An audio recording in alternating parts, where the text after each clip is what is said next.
All right. Last where we left off, the party had retrieved the object from the ruins that they were tasked from the Were Rat Queen, and after contacting her, she said she heard the lies in Carradwin's voice when she asked if Gallonford was the one that retrieved the object. And she, after that, she called the deal off, and you guys found out that she has killed the parents of the slaves that you have bought and freed from Edox and kidnapped the twin boys. And Imzeth has gone missing as well after the incident. On the way to the Imperial City,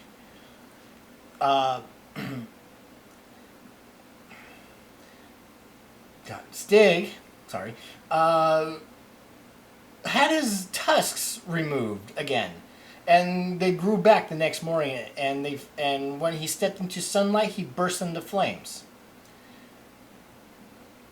Shortly after getting to Aeolipoli, they met a priest where the priest performed a remove curse on Stig, and seemingly to cure him. But later that evening, Stig transformed into a bestial were-rat vampire-like hybrid and attacked the party, taking the skull from Mason, goddamn, I'm so sorry, guys. And fleeing the city, Mason gave pursuit but was unable to keep up. Stig has fled into the nearby forest of the city, right next to the city, and that is where we are picking up.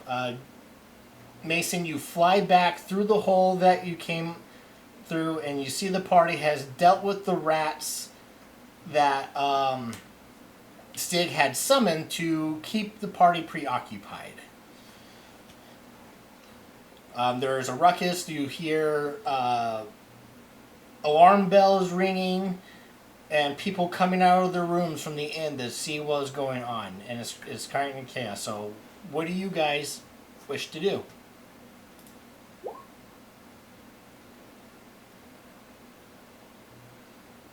How far did he go? It's probably miles away by now. He was moving super fast. Couldn't keep up with him.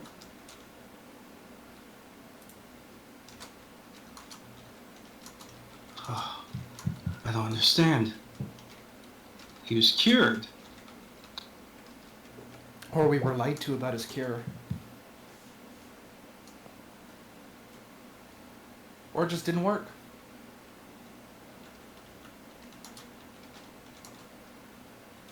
Well, guards are going to be here soon, so let me go put something on and see if I can calm people down or at least get them on high alert.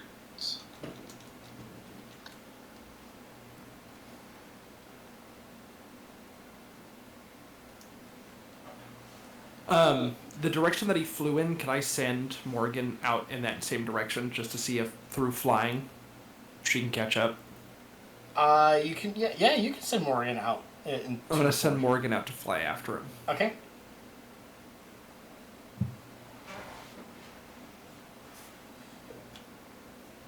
So Gallonford, you head off.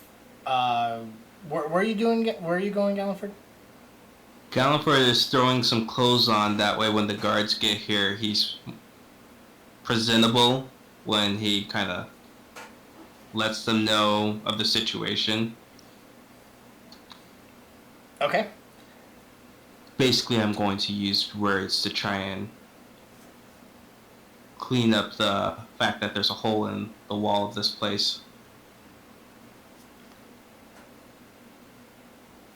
Next, anything you wish to do while...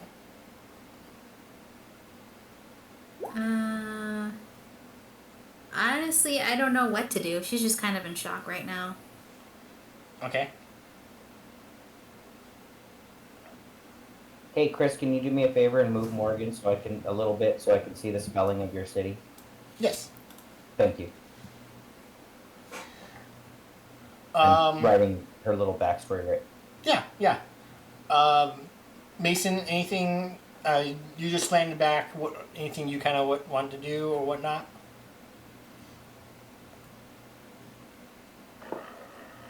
No, just kind of sit on the bed and watch the window in case he comes back. Okay.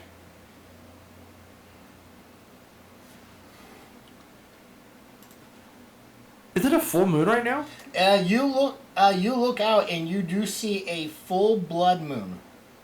The red moon is completely full. Well, shit. All the monsters that we've killed have respawned. God damn it! Means that dragon's out there somewhere. That dragon was always out there. Yeah, but now it's Really? a dragon again. At least its head.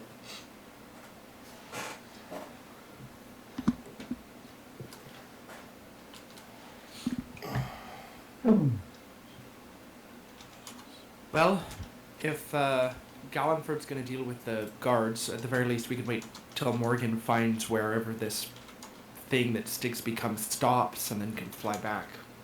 But that could be a while. And the woods near here are pretty dense. How fast can Morgan fly? If they dash, 100 feet. Okay. It's 50 feet per round. Have Morgan give me a perception check. Alright. Please don't fuck this up, Morgan. And does Morgan have dark vision? No, that'll be a disadvantage, you're right. A 12. Okay. Flying through the forest, trying to pick up on whatever hits the trail where Stig may have gone. Morgan does find something peculiar. He finds a freshly killed animal on the forest floor. Oh. Lots of tusk marks? You could give me an investigation check and see what might have killed it. Alright, let's give it a shot. I'm sure this is going to go so well with my -4 intelligence. Just tell me when I can spring my ambush. Yeah, a 3. Okay. It is too brutally. Morgan can't really tell what type of animal it killed, but it's been like torn to shreds. It is very. It is most likely possible this was killed by Stig, but there's like no physical evidence left on the animal to determine it was him. Is there any evidence around it, a trail that she could follow? Not with that 3. He'll need to fly up and keep and. Morgan does die a lot. Yeah, well, Well, tell that not recently. Tell that to Tinsel. Yeah, good point. So Morgan flies up and keeps going in the direction, trying to find more evidence. Gallenford, you are dressed. You are getting ready to head out the door to go and deal with the commotion. When you see and you head up, in the end of the lobby, you see some guards, and they are accompanied by a woman. Ken, you want to go ahead and introduce your character? I would love to. Aurora is her name. She is. Let's see. I have a description of her.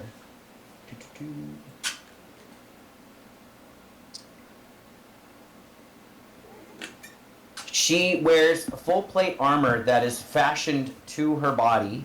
Yeah, so it is boob armor. You're welcome. And she has alabaster skin, smooth as marble, and piercing blue eyes like a bird's. She knows that men find her beautiful, but also usually keep her distance due to her taciturn mood, which often leaves little room for icebreakers. She appears as an angel would without wings, and it is her mission to eventually earn wings, real wings. She can have temporary wings, but you don't know that on first glance. She is an Azamar, so she is, yeah, good call, Nix. She is uncharacteristically, she's not like human pretty, she's like angelic pretty. But her prettiness is not her strongest suit. She is also a very strong leader, and commands respect from those around her. And she has kind of silvery purplish hair, which kind of glows in moonlight, especially. And her eyes seem to always be squinting as if she's staring directly through you, to the heart of you, if you will, to try to determine your intentions. And she has, you said, a group of guards around her? Yeah, you would have met up. The guards, you and the guards would have met up at the same location. The guards already knew you were here for another thing, so they are already familiar with you, and you're already kind of helping them out with the situation. Okay, and what I just witnessed essentially was this flying were-rat creature burst out of a window or the door or what? It burst out of the window. There's a big hole in the wall from the outside. Oh, nice. Yeah, it just burst through the wall and just flew off. And you saw it holding something in its clutches, but you don't know what. You personally have never heard or have never seen a hybrid of sorts before, but you have in your studies. It is very possible, but this is the first time you ever seen something like this, so you came to confirm of what you saw. Yeah, no, that's good information to have. So, I would approach. Do I know that the party is involved somehow with the thing I saw escape? Not yet, but Upon seeing those guards, and this was my intention, I would approach pretty determined, like I know something and I'm important. But Yeah. I would wave them down and be like, "Oh, perfect, right on time." I assume you are all responding to the commotion.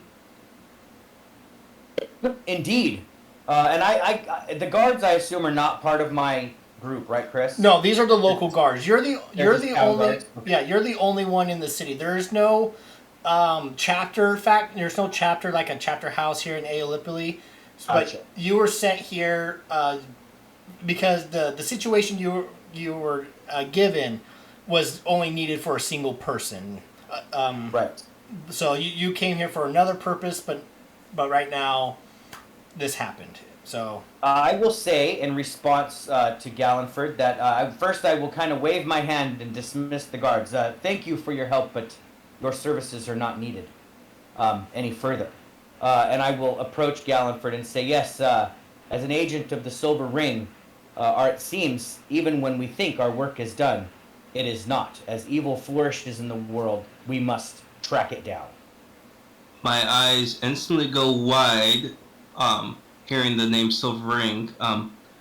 My name is Gallenford Storsando, and I'll kind of give a bow. I am part of the Meddlers of Mischief, a group that is under the orders of a professor from the capital. We recently actually sent word to him to send aid from the Silver Ring, as we've been having some dealings with the Were-Rat Queen, who attacked our base, and has recently stolen a magical artifact that we retrieved that might help her recreate her people. We could use some assistance in following the creature that she sent and freeing them, as well as stopping her. Are you familiar with Professor Beers? That is an interesting story, my friend. I was not sent here specifically to resolve your, or in response to your request for aid from the Silver Ring, but as I am here, having just completed a mission that I was sent to do, I don't see why an agent of the Silver Ring could not extend their contract, so to speak, as long as it is to vanquish the evil in the world, like I said. I would be happy to lend my services, but in answer to your direct inquiry, no, I was not aware of your request for aid. You would have know of the professor, but yeah, you do not know of their request. So I will. Okay, then yes. And in answer to your second inquiry, then I do know of this professor you speak. Oh, I guess it was just And I luck can't do then. accents, but just so you have it in your heads, she has a Russian accent. I just can't do one. I tried. I actually practiced a little bit half an hour ago, and I suck at it. So I'm not. Go get a bottle of vodka, and you'll. Yeah, right. I could, but she has a pretty. She has a Russian accent. Aurora, this is Sort of like this, yes? Yes, kind of similar to that, but softer. She's not like a harsh Russian. She's more like a soft. slight accent. Yes, Yeah. like almost Polish, I guess, is what you'd call it. Well, Just don't go too Scottish. I guess it was just luck that you were here then. And Gallifrey will actually give her a wink. I will incline my head towards Gallenford for his impeccable manners and say, "Or destiny, my friend. The two seem to be intertwined from time to time." And who are your companions? Are they as heroic as you? Gallifrey, you're by himself. You're by yourself. Oh, okay, I'm sorry. I thought the group was together. They're still dealing with the mess upstairs, but yes, they are in fact heroic. Maybe once we've solved all this, I can tell you about our many tales about how we slew an undead dragon and took on a crazy scarecrow and... Real quick, Chris, would Aurora have heard anything? I mean, I don't know if the tales of the Meddlers of Mischief have been spread far and wide across the land. Perhaps she's heard of this group. How well have my songs been in the taverns we passed? Give me. Wondering, like well, in her travels, she may have heard a little bit about. Okay. I mean, you guys have been adventuring for a while. Give me just a straight up intelligence check. See if you can recall anything you may have heard. Okay. Intelligence is not to my strong suit. I am more Right. wise. There's but, no. This is definitely not like a history check. This is just like trying to remember. Okay, that's just a straight D20 roll. We got a 5 for my intelligence check. You may have heard something, but you're kind of like you're driven. You're always very questioning. single-minded. Yeah, Gotcha. you're going from one job to the next, for the most part. And when you're focused on a job, you kind of tune out everything else unless it pertains to your thing. That absolutely makes sense, especially with the subclass of paladin that I am. I'm pretty single-minded. I have not heard of your group before, but I would be happy to meet the members of your group, if they are as you speak. I will tell you what I saw, however, is a creature of darkness that, under some kind of curse, but nothing like I've seen before. It seems to be a mixture of 2 afflictions, at least, if not more. Something that I did not think was possible, but evil evolves, it seems, and takes new forms, and must be fought daily in order to keep it in check. Did you see what I saw? I'll start kind of leading Aurora upstairs away from like the crowd and stuff before I like continue. But once we're like away from people, I'll just be like, we faced the creature, and as dark as it may appear, I assure you, the person who it was is extremely noble and honorable, just as you present yourself. Ah, so one noble warrior of good who is afflicted with a curse, then?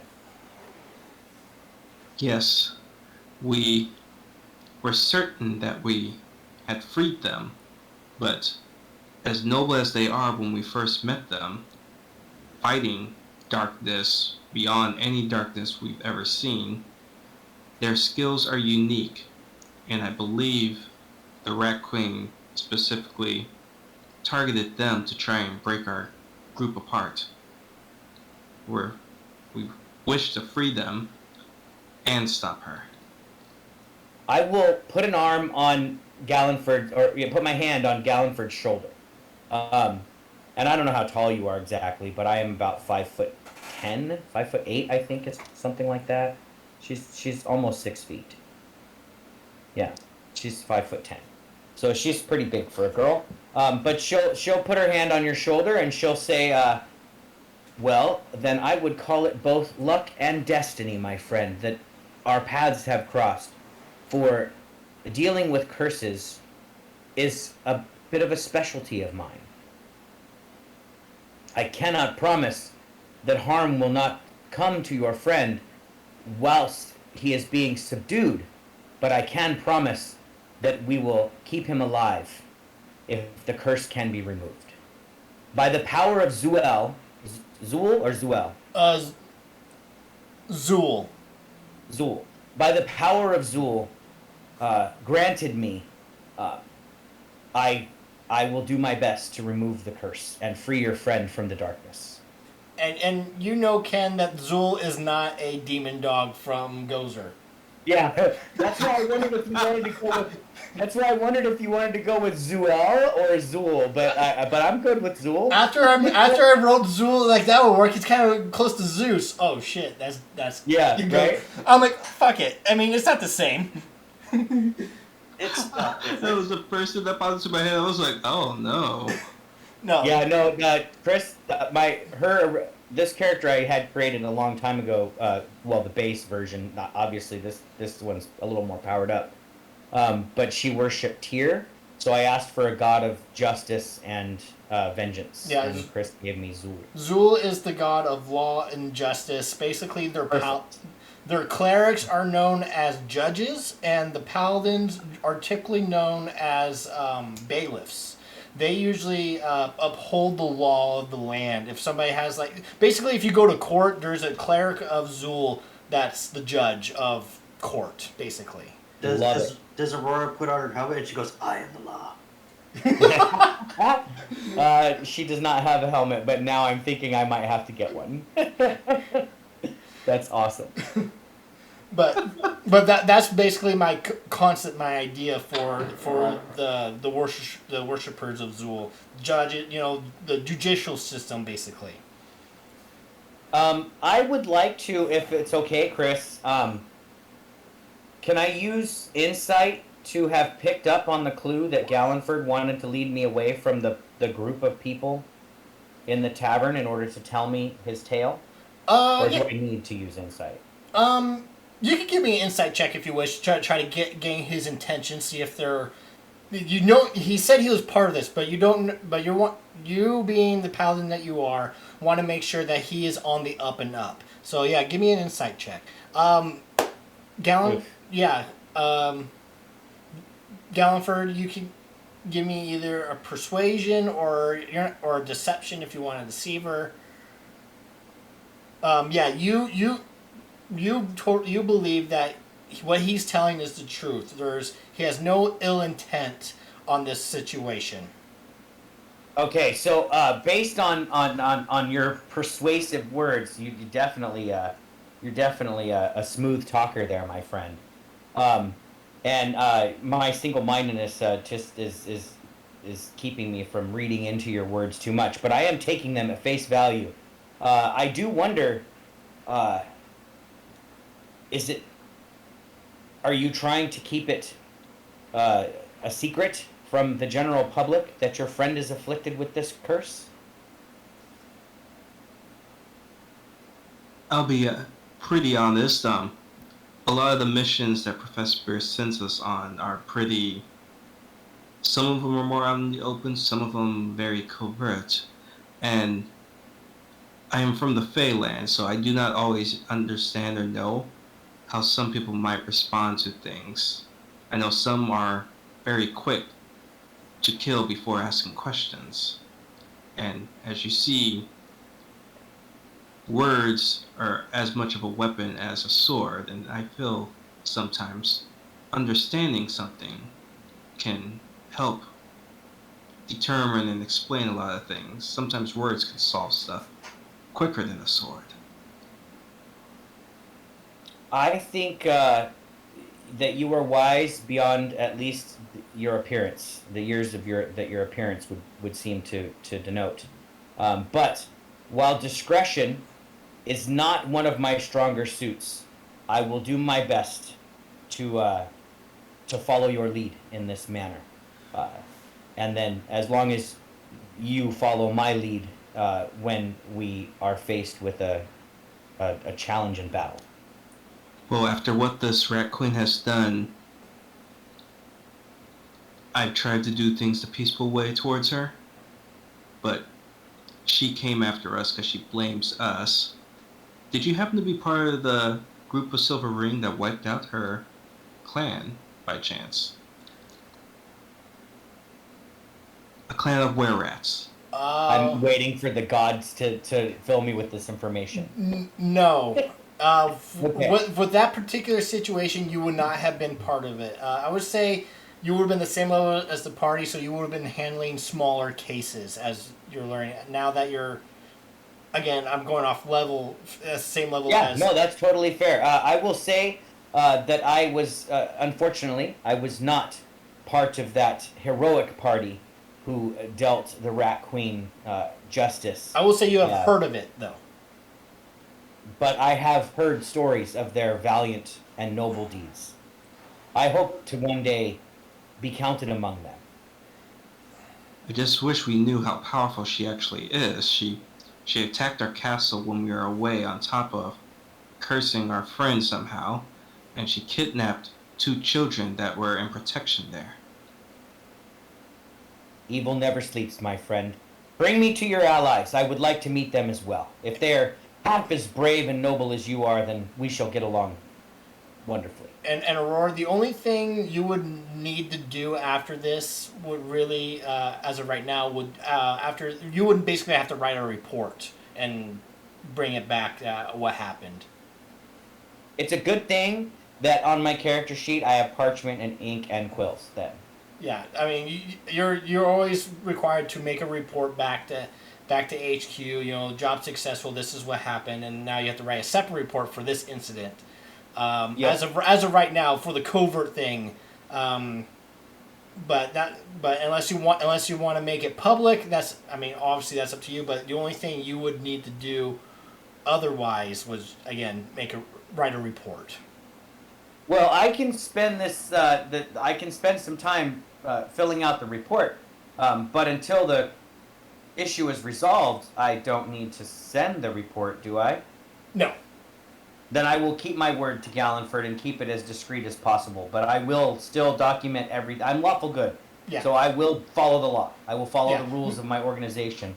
But I can save delivering my report until after we resolve the situation. And that's basically it. You resolve the situation and then you write a detailed report. You're basically filling out a police report of what happened. Right. You're not I'm you're not a Bogon.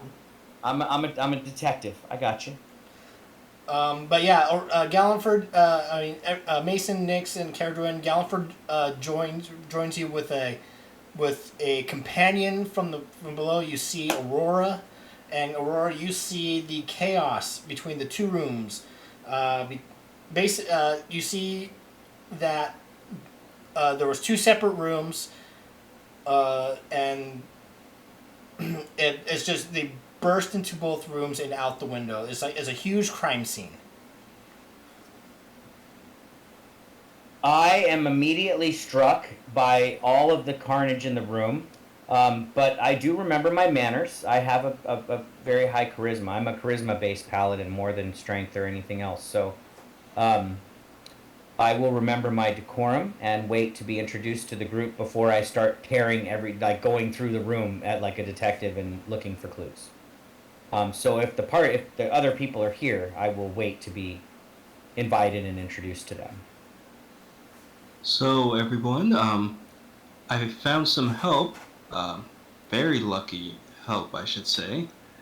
This is Aurora of the Silver Ring, who specializes in curses. Aurora, these are my companions, Nyx, Caradwyn, and Mason. Hello. Hello? Mason, It is a pleasure. Sorry, Mason. Mason will get up off the bed and come over to shake your hand and be like, I'm Mason. It is a pleasure to meet you all. I am only saddened that I have not heard of you before, as your friend Gallenford has assured me that you have journeyed across the lands, committing many good deeds. And you do look like an adventurous lot.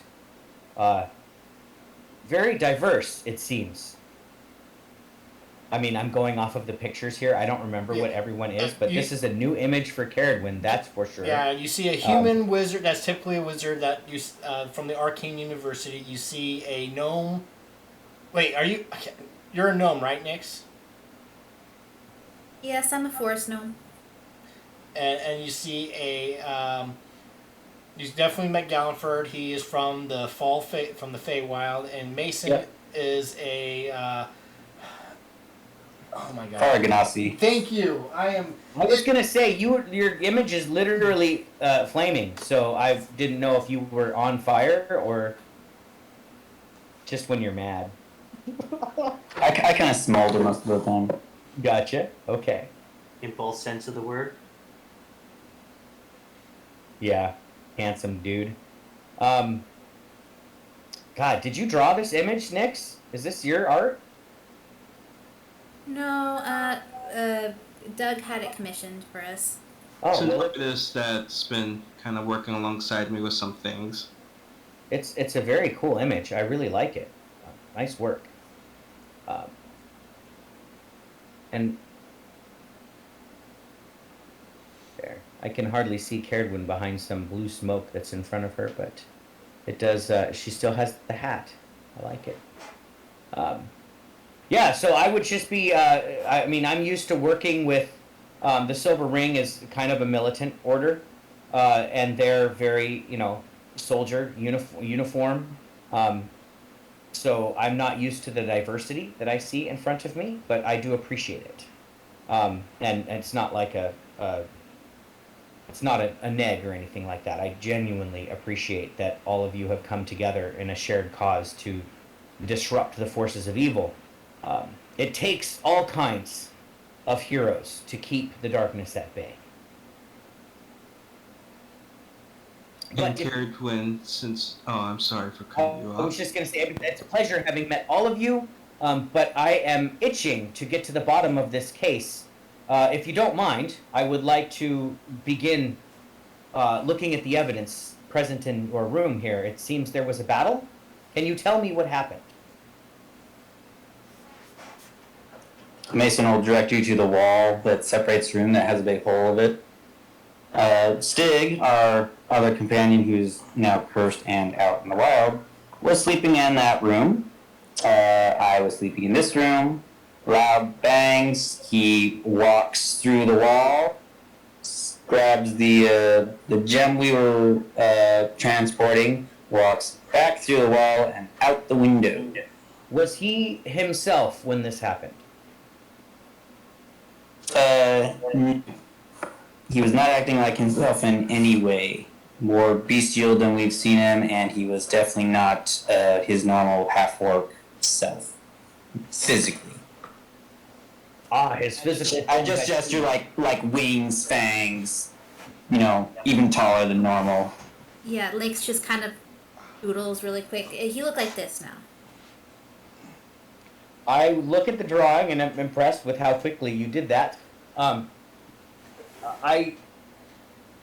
Like I told your friend Gallenford downstairs, from what I was able to see, it is not a type of curse that I have seen before. It seems definitely akin to lycanthropy, as evident by the change in form, the shape change as you would. But it seems to be a mixture of two different curses, at least, that I could tell, and that I have not witnessed before.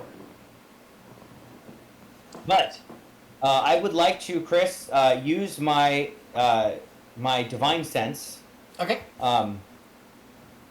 To see if I can sense anything nearby. I know it's only 60 feet, but maybe he's lurking about.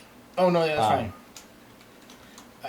And also, divine sense would locate any cursed or sanctified items within 60 feet as well. Perfect. So. That's kind of what I wanted to know. You don't detect the stig that they were talking about. However, you do sense an object that has a dark aura with it. And you look over and you see a great sword lying on the floor. I will approach the sword with a bit of caution and say, does this sword belong to any of you? I believe that's Stig's sword.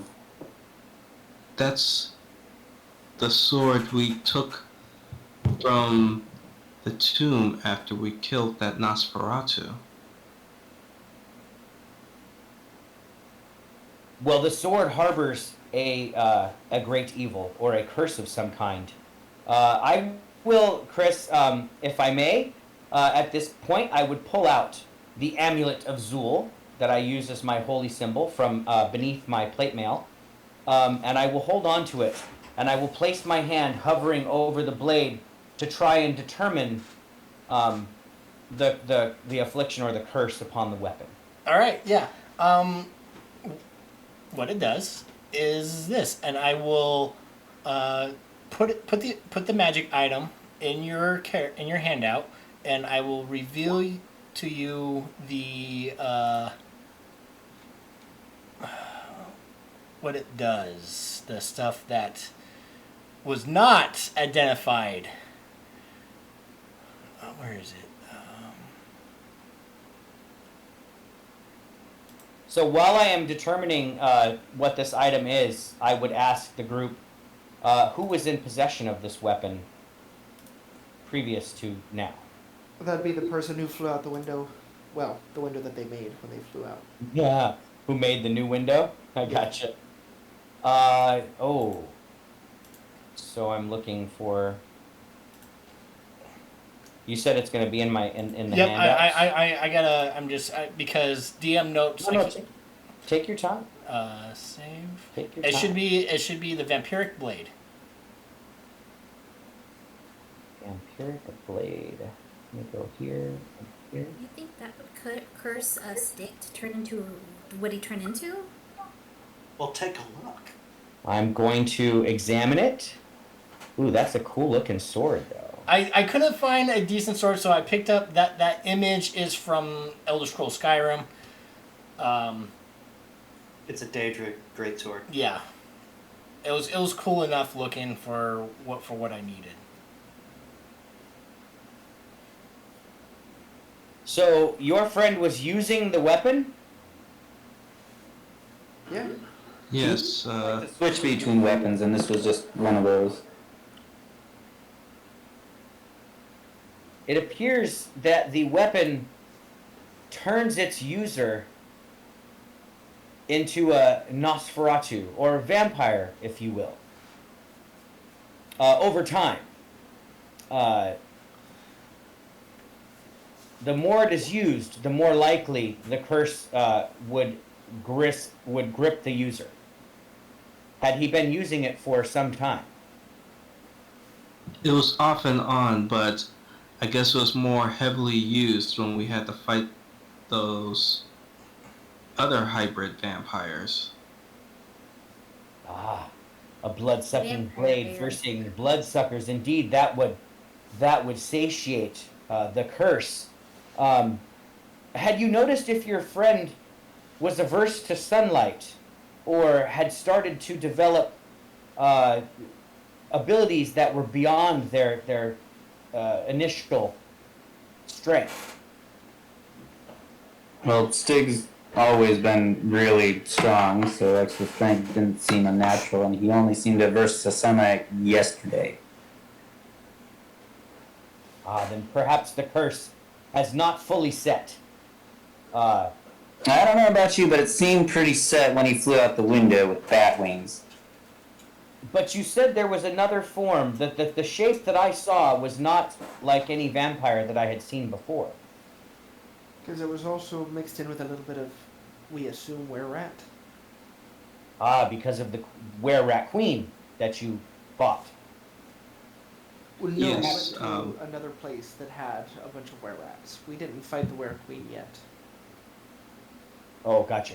Okay. When we came here, it was because I wanted to find a chapel because of our travels dealing with those rare rats, and Stig was bitten then, so I wanted us to find a priest to cure him as soon as possible, which they assured us he did.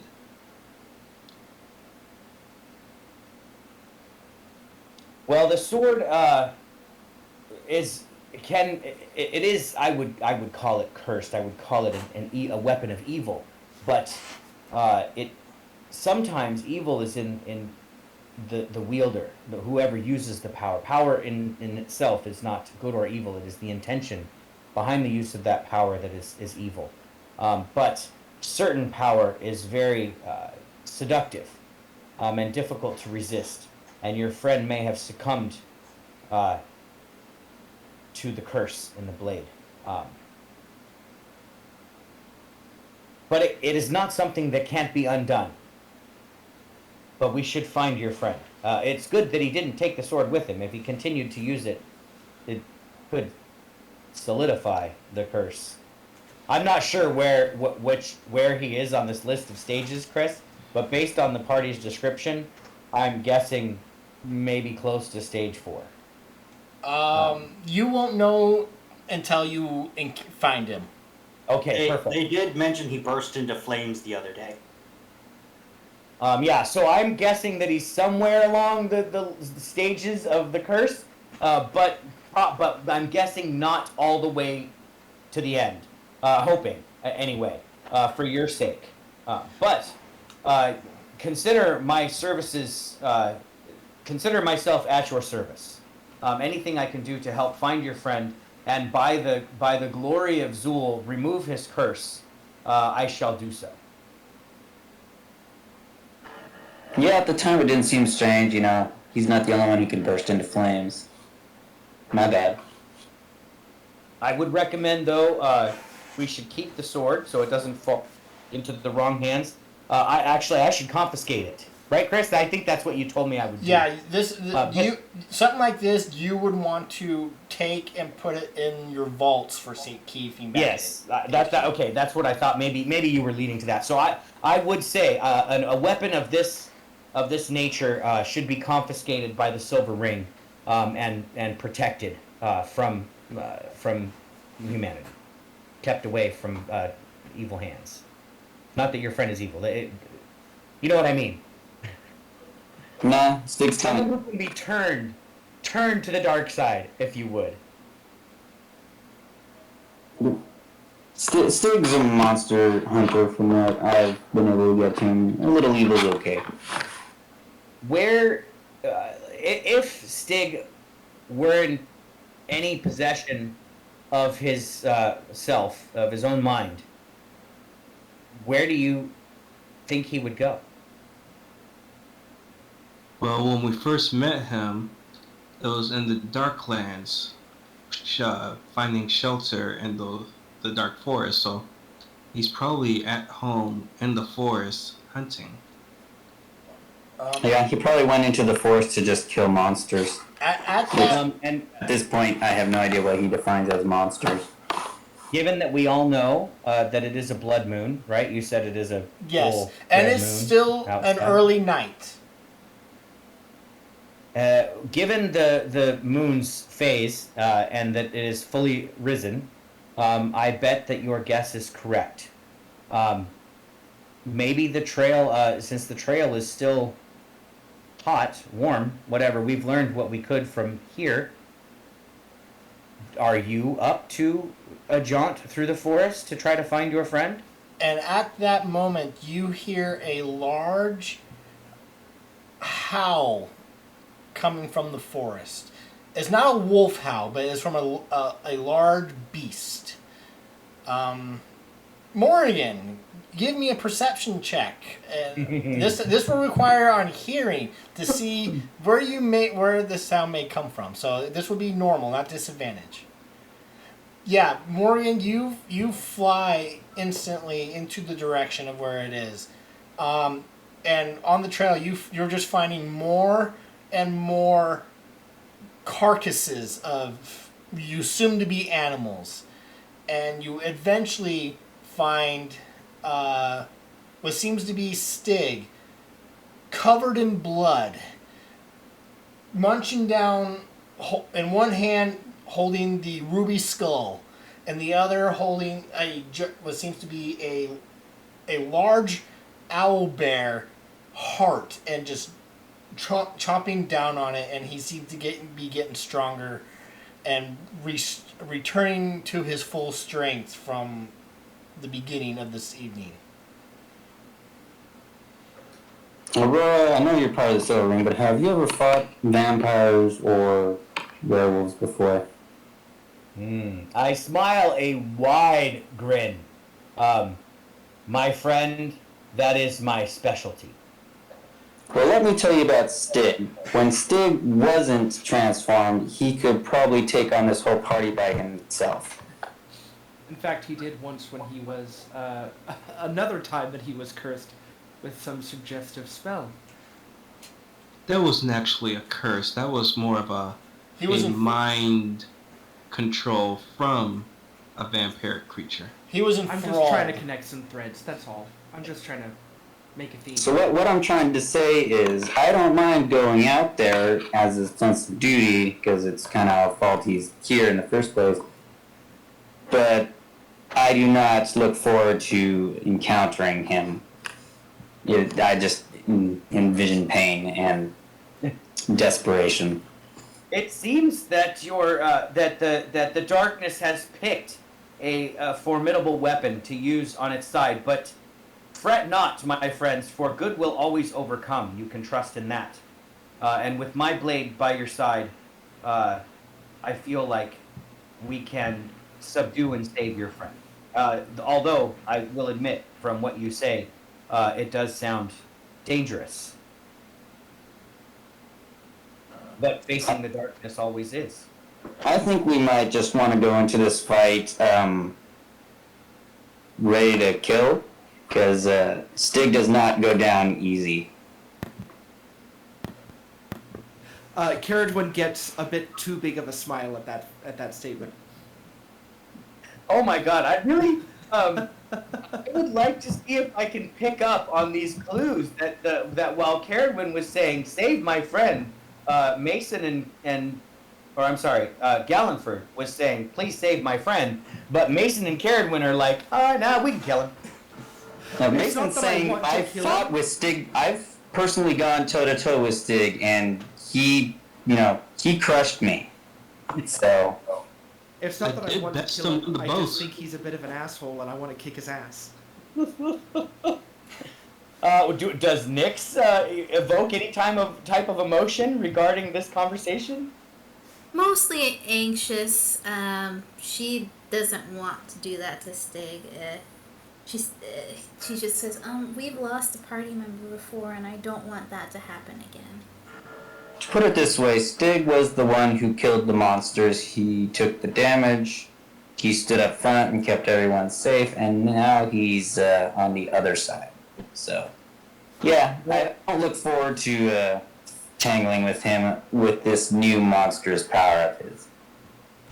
I understand your trepidation, but we cannot allow evil this win. It seems like Stig was a force for good, and a powerful one. It would be best, I think, if we could save him and bring him back to our side.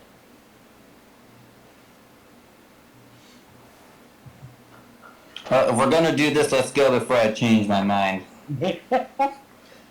I'm ready. I want to track. I mean, I'm a vengeance paladin, so I will agree to help the party and see if we can. I mean, maybe we just go the way he went. Let's jump out this hole in the wall. Oh, I put in chat, but I know where he's at. Oh, I snapped, and Morgan disappears from wherever the fuck she's at, and then I snap again, and she reappears next to me. My bird can take us there. useful talent indeed. Then let's follow your winged friend. So the rest of the party, you guys can. I will give you with the chat and everything like that, and preparing. I'll give you a short rest from from your guys' previous encounter, not a long one. Fantastic. I'm down the first, a second, and a fourth of the spell, so I will regain. But Aurora, you're good, ready to go.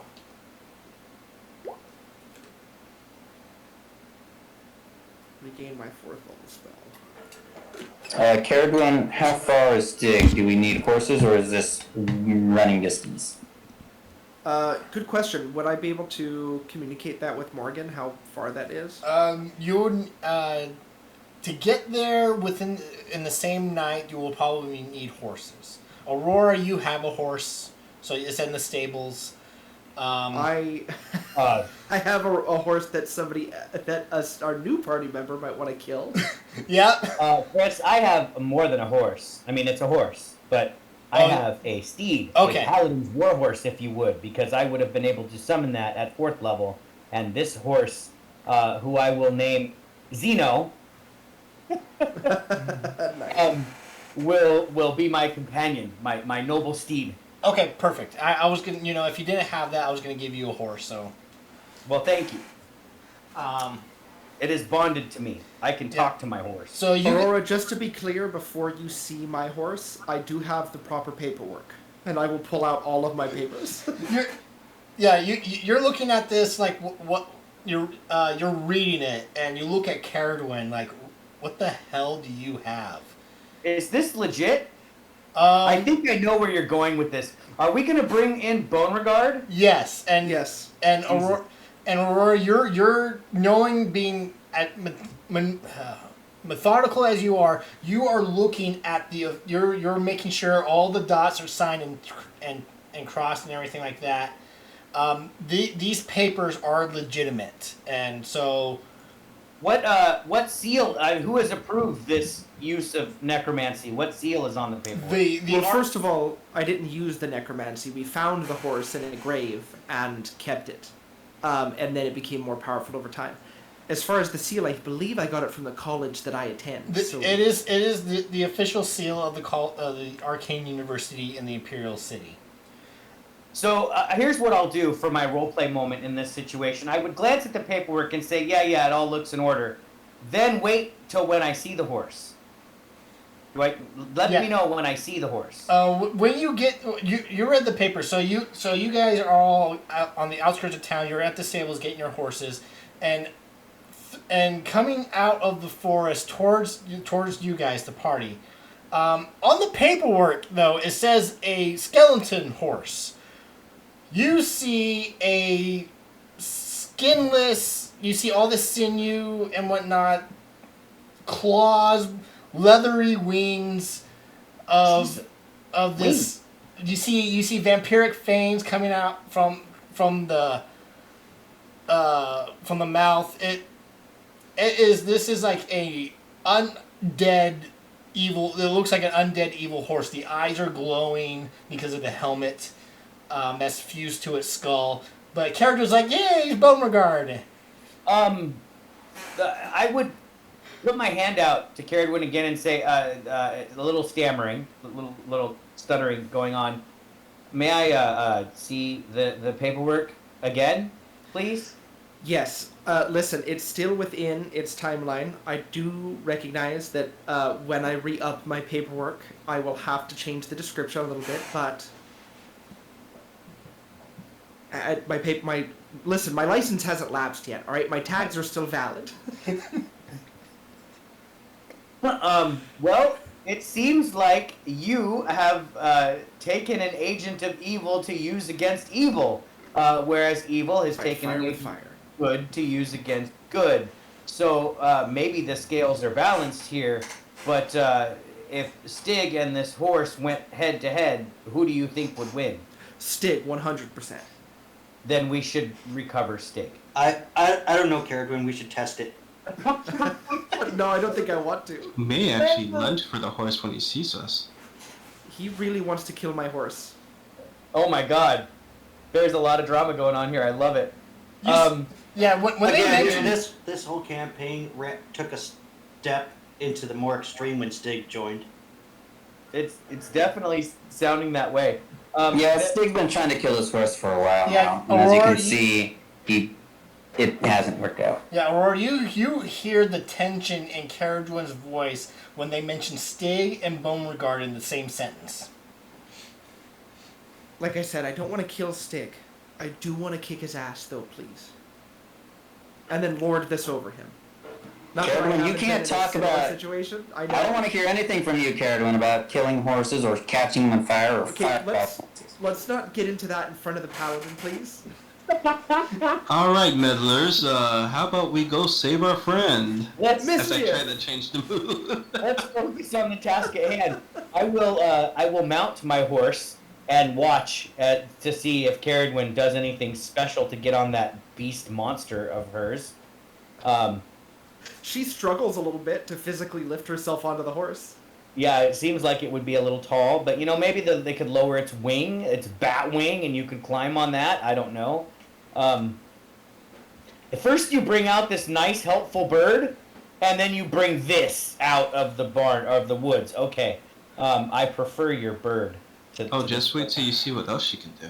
I don't have that spell prepared, as useful as it would be. So You mean the one that attacked us? We've had a lot going on, Aurora. So, That's Aurora, not what's happening. you know that We can- wizards we and can oh, go ahead. definitely focus on the task at hand once I'm given a charge, whether it be through the silver ring or what I would think the silver ring, or through my oath. My oath as a paladin would lead me to help the people anyway. So even regardless of whether the silver ring would agree with me joining them, I feel like my paladin oath would drive me to help them. This is definitely within Silver Ring territory. So you think this is you're not going to get in trouble for this. So I will. I'm good at tracking. I'm a vengeance paladin. They track things. So I will start by following the path that maybe we could find, or look for a trail that maybe Stig left. You said he's very large.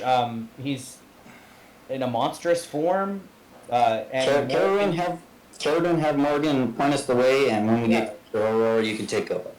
perfect. Let's follow the bird. All right, you guys take off into the forest, following Morgan as closely as you can. Morgan's kind of hard to see, even though it's a full moon out. You're going to a thick, dense forest. Eventually, you find the trail. You find carcasses of animals, both large and small, as you're going deeper and deeper into the forest. You do eventually, and the bodies are getting more frequent as you get deeper and deeper. Eventually, Morgan leads you into a clearing. You're like on the outskirts. You're like right now. Morgan stops because this is the last place she has spotted Stig, and in the clearing you see spots of blood and body parts everywhere. And in this clearing there's a stump, and on that stump rests the skull of the ruby skull. There it is. We have to retrieve that. No, I think the rat lady said you have to retrieve a Gallenford. Well, that deal was off, and we don't know if that thing helped make the more hybrid form. I definitely do not want to touch that with my bare hands, but maybe a cloth. be careful. Perhaps you can, if you have a burlap sack or a bag of some kind, you could try to snatch it in a bag and therefore not touch it. This feels like a trap to me. Can I check like the trees, tops around? You know, like a panther would jump down. This smells like a trap. Sure, give me a. Can I have Morgan help him with that too? Give me a perception check since you're trying to look for what could be help. Yeah, if something can come down. Yeah, and you have advantage with Morgan.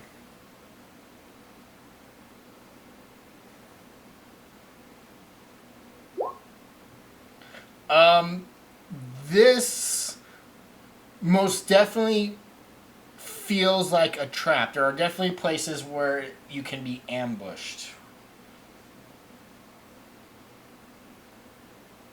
But you don't see Stig.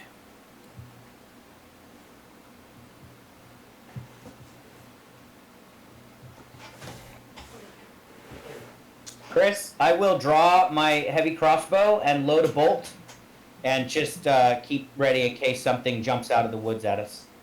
Okay. How long do you think we have here? Because I can, if we have a minute, I can put up a defensive barrier, but I'd be unable to leave. Well, let me sense danger real quick, or evil. I will use a second use of divine sense, because that's just an action. So just for a few seconds, I open my awareness around me, and I can sense any celestial fiends or undeads, or anything that's consecrated or desecrated within 60 feet of me. Okay, so you approach to the edge of the clearing, knowing you're not going into the clearing. You're on the edge of it, knowing that you kind of have to get closer for your divine sense. You send out your ping essentially. You don't sense any celestial fiends or undead, but that skull is most definitely cursed. Most definitely, okay. And you believe that with that skull and the sword you recovered is what caused this unique situation.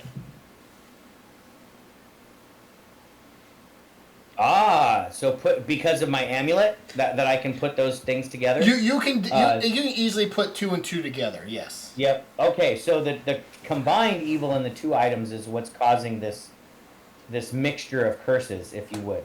Well then, since I say to the group that I don't sense a evil lurking nearby, but that skull is definitely a curse. It's cursed. It's a problem. I should confiscate that as well. And put that. Chris, how far is it from the edge of the clearing to the skull? Or to the stump?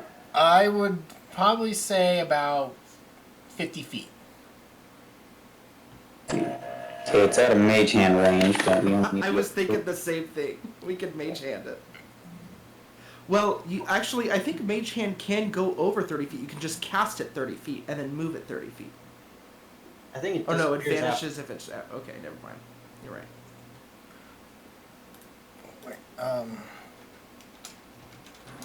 I just turned to Caradwin. Morgan?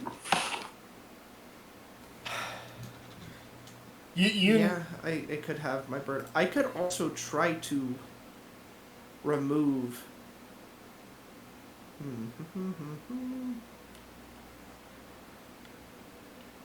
The skull is magical, right? Like I didn't identify. You didn't identify. You couldn't. The magic was though powerful enough. You couldn't identify what it did, but you did know it was magical in nature.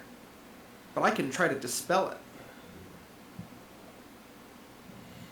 Just because I don't understand it doesn't mean I can't dispel it, right? True.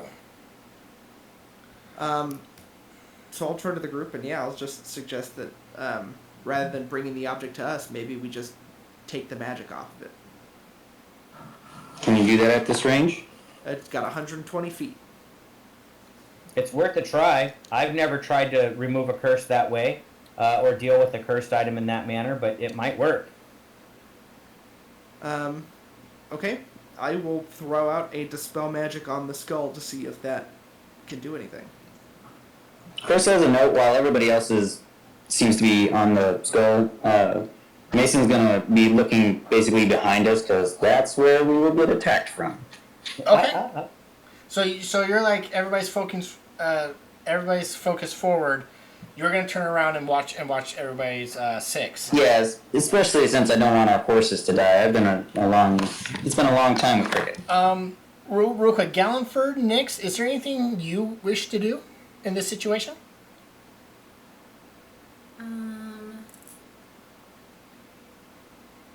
Nyx is going to cast a Summon Fae just because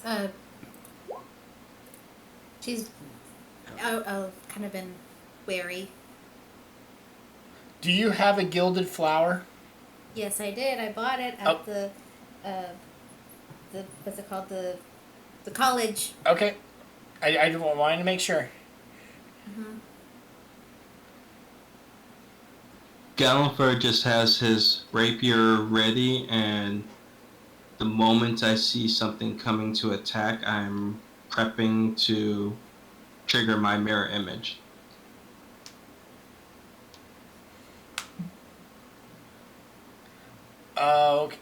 So real quick, Nix, what mood? I'll go with Trixie. Okay, and what does this what does the creature take shape of? It's a Fae spirit.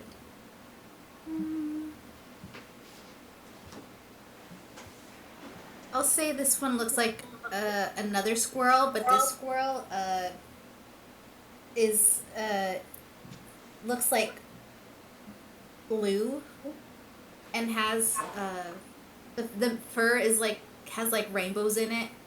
Okay. So this is definitely from the Feywild of spring. And where are you summoning it? I'll put it 30 feet in front of us. Okay. Caradwin, your spell, you feel it kind of take hold of the skull. However, how would you do this? Okay.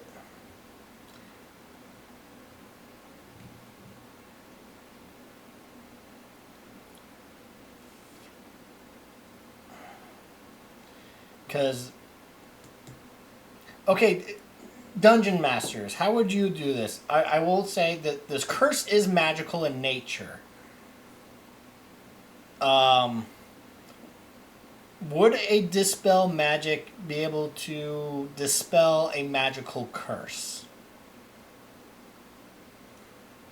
I would think that you would need, remove curse spell. Yeah, but that... Remove curse doesn't remove a curse from an object. It lets you break attunement to an object. So Dispel Magic raw works on spells, not magic things. So the key word in Dispel Magic is that it dispels spells. So if it is a spell that is cast, then you can dispel it. If it's a cursed item, that's an item. Okay. Okay, so Caradwin, your spell. Remove curse. At your touch, all curses affecting one creature or object end.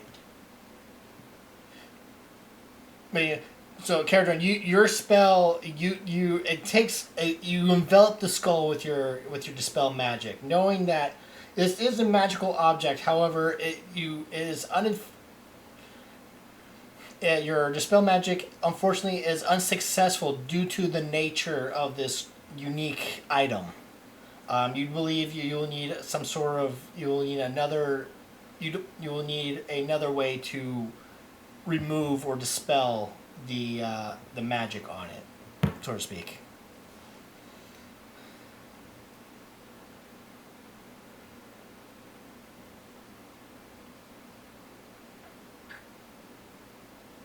Likewise, if you cast magic weapon on a weapon to make it magic, and then you dispel magic on that weapon, it would remove the magic weapon spell.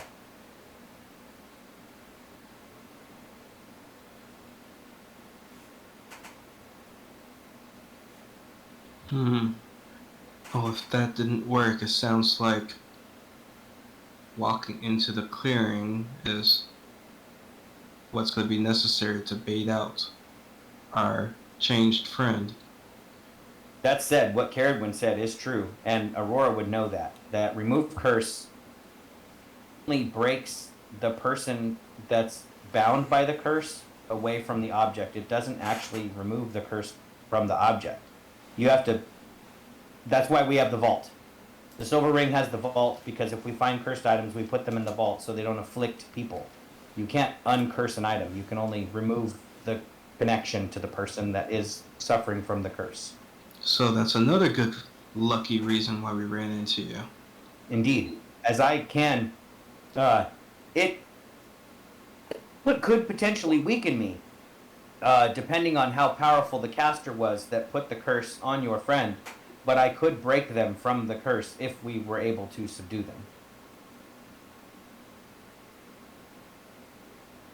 them. Nice question, Mason. I'm going to stick with the word vault, my friend. Because vault denotes that we are not taking things in and out of it. Warehouse is usually for shipping. Have you ever seen Warehouse 13? I have. I know what you're referring to. So it was a good callback. I love that show, actually.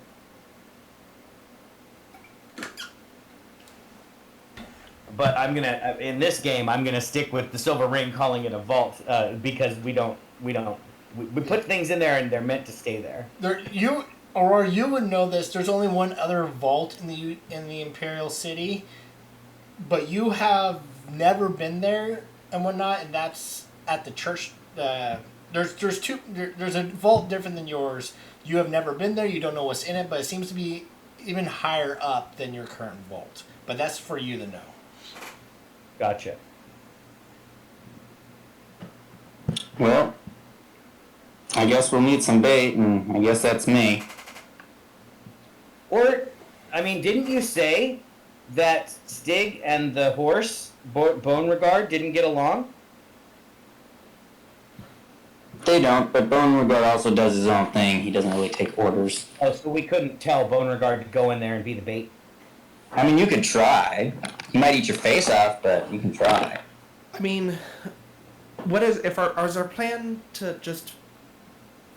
He's a lycanthrope, so he could still smell us, but I could at least remove him from seeing us if we go in.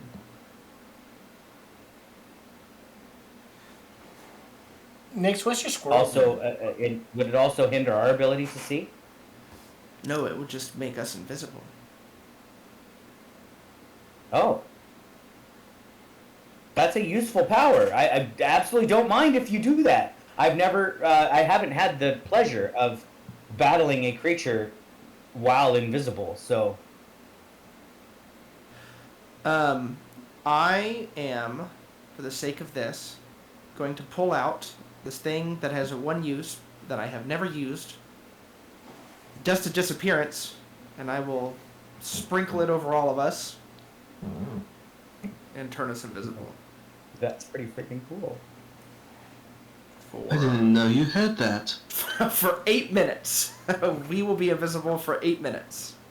Now, is it like casting invisibility, so if we attack... Oh, you put it in there. Cool, let me see. Yeah, Sakusa used this. We become visible. Gotcha. God, and you did the max roll. So for 80 rounds, we could just wander around in here and it can't see us. I like how Caradwin mentions that I can still smell you, and she goes, "Let's turn invisible." Well, hey, listen. It's taking out one of your senses is better than having you Oh, by the see way, and Chris. smell us. Are you playing invisibility raw, or are you playing it where it makes fucking sense? What do you mean? You didn't get in on that debate? So, Raw, if you're invisible, creatures have disadvantage to attack you, and you have advantage to attack creatures. And the only spell in the entire game that makes that go away is Fairy Fire. If you cast the invisibility, or you have True Sight, or whatever means to see an invisible creature, you still have disadvantage to attack them. Oh no, Because they're considered that's heavily bullshit. obscured. Yeah, Because they're considered heavily obscured. yeah, that's yeah.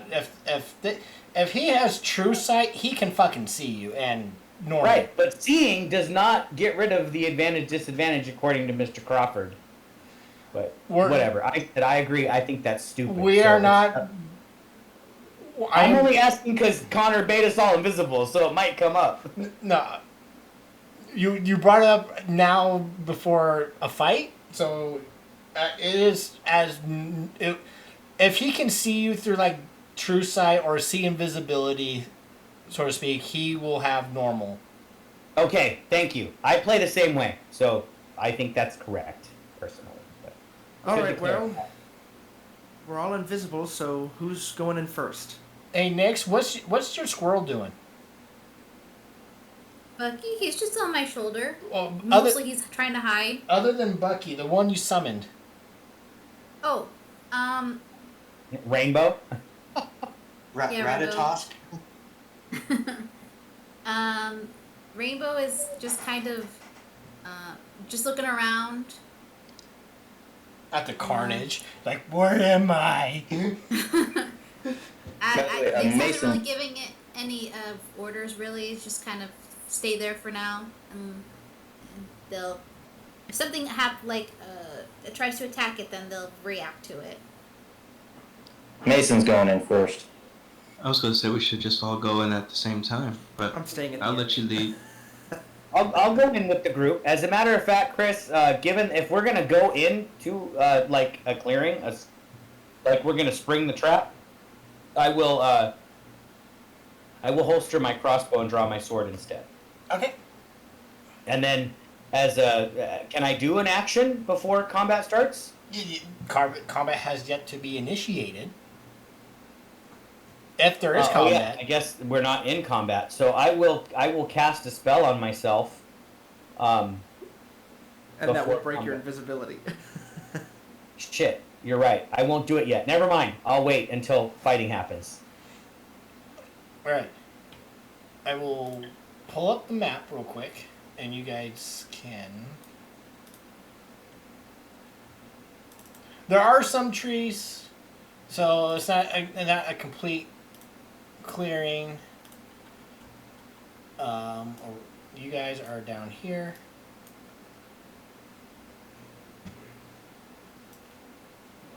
Can you also put the skull so we know where we're headed? Yep, I will take care of that.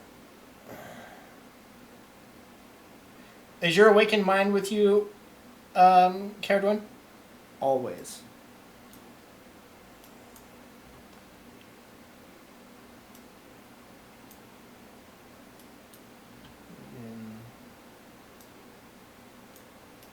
Is Beauregard there?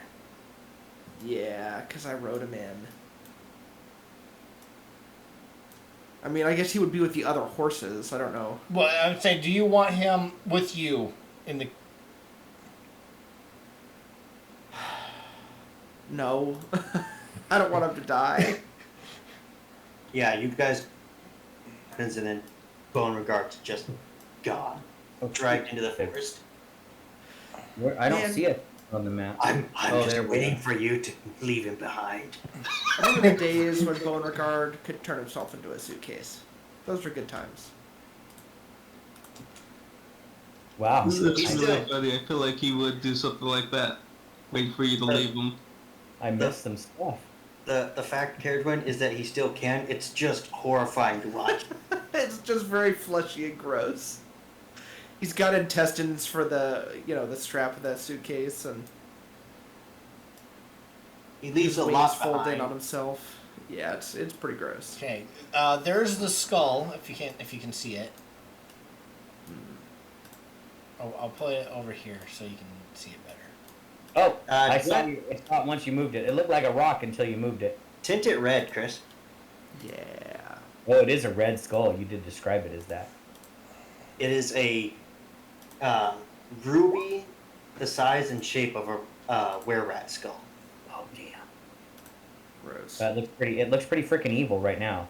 A glowing red skull. I'm gonna put on you guys the ninja masks because you are invisible. Yeah.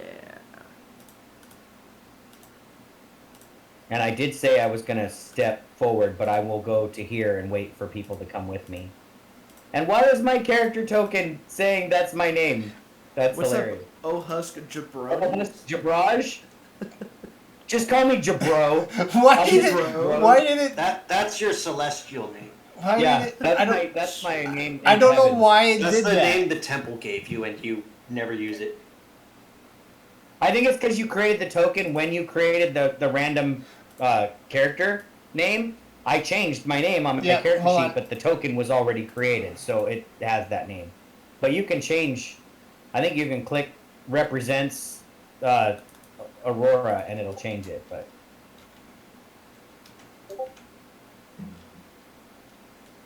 But Ohus Jabraj is pretty cool. Oh, God damn it, caps lock. Some fantasy names just go too far, you know? Are we allowed to? Can we move our tokens, Chris? Yeah, now you can move that. I do not have princess at the beginning of my name, by the way, for you Disney fans. Before we do anything, can we take a quick break? Yeah. So the party moon, and just so you're aware, next Bucky here is your summoned squirrel. Okay. Yeah. If you guys, since it's 10 o'clock, yeah, we'll take our quick 5-minute break, and we'll be right back. Oh, good timing.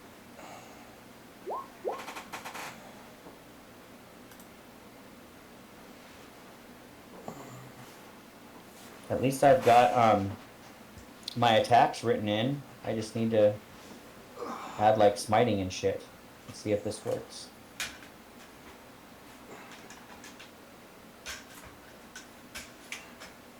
Yep, let me advantage toggle. Yeah, that looks good.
Back.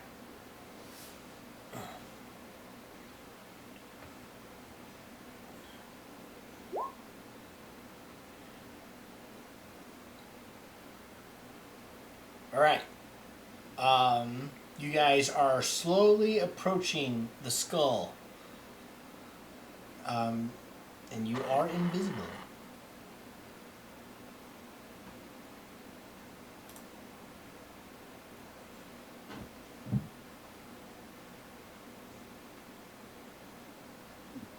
I will say, be careful, Mason, as you get closer. Wait, you can see me? No, I just say that. I can't see you. I guess I don't know that you're getting closer than me. Good point.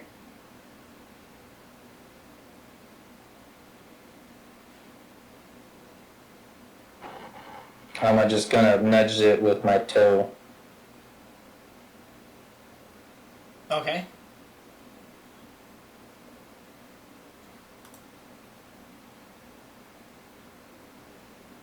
You nudge it. Like how do you just when you say nudge? Like is it? I put my foot into it and I just kind of push it to the other edge of the stub, so it, it's obviously moving, but I'm not like kicking it. All right. Stig, you see the skull move something, and you drop and do almost a superhero landing onto the ground. Something has moved the skull, but you don't see it. And you drop from the sky. You can go ahead and put me on the map where you think I should be. Right there. And I'm going to just, I'm going to land and rise up like Batman. But you think he's done, and he just keeps rising until he's like over everyone's heads. But yeah, that is where you land. You knew, you kind of had the sense because you were being pursued, this would happen, and you saw somebody touch your skull, and you don't know what or what, you just know it moved, and so you just drop from the sky, and you land. We will roll initiative just to see what happens next. So, can you guys see my health bar? No. No. Nope. Do you want to Nope. tell us what it is? nope. Yes, it's full. Oh, awesome. Good to know. Oh, God damn it. A fucking 8. Wow. I get a +0 to initiative and I roll a 19. Nice job, Caradwin. Why is it not sending my result to the turn tracker? I have my token selected, dude. Stop doing this to me. Okay. Mine is an 8.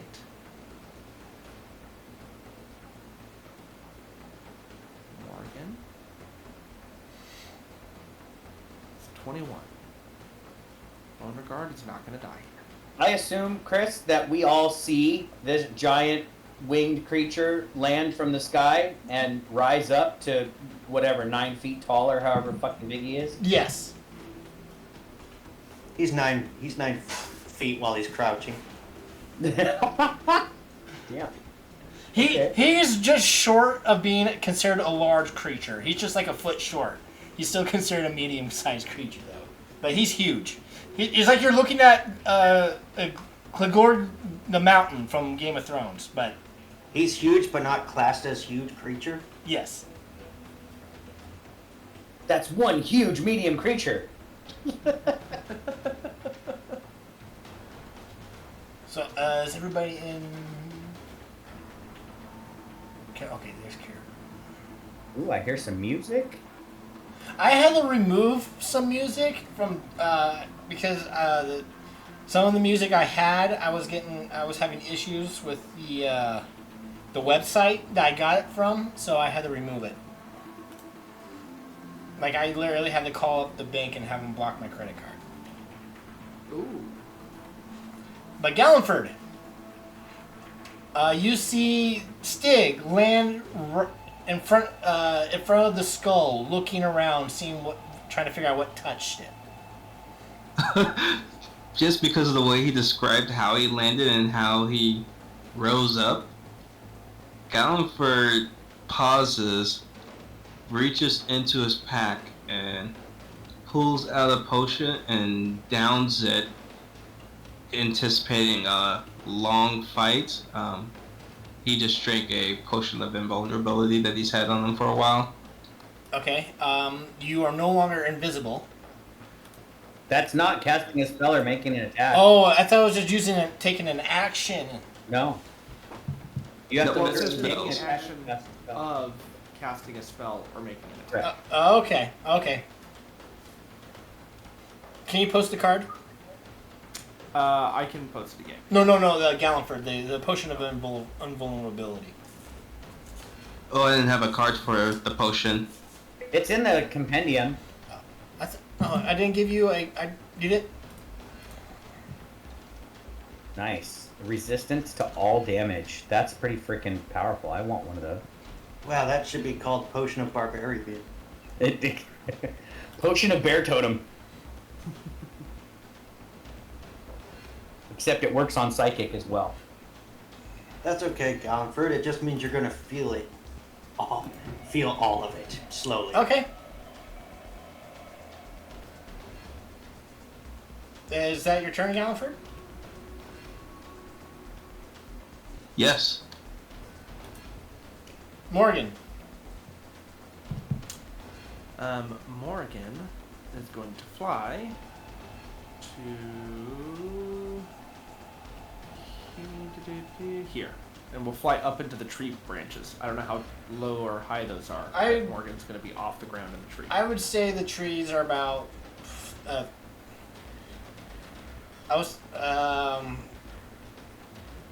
The tips of them will probably be about 30 feet tall. Also, she goes to one of the branches below that, so about 20 feet. Damn. Stig's like, I'm gonna level up after this fight. Well, we're all technically CRA, right? Go up 2 levels. That's Morgan's turn, yeah. Stig, you see a raven perch in the tree. Yeah. Oh, right here.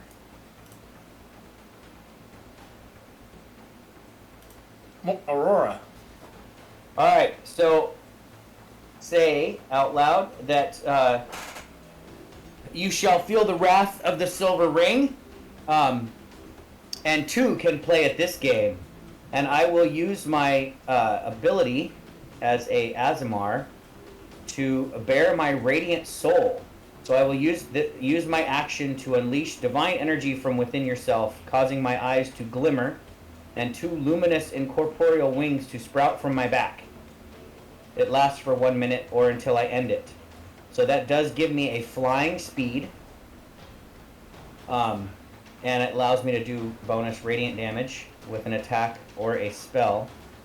And then I will fly up into the air.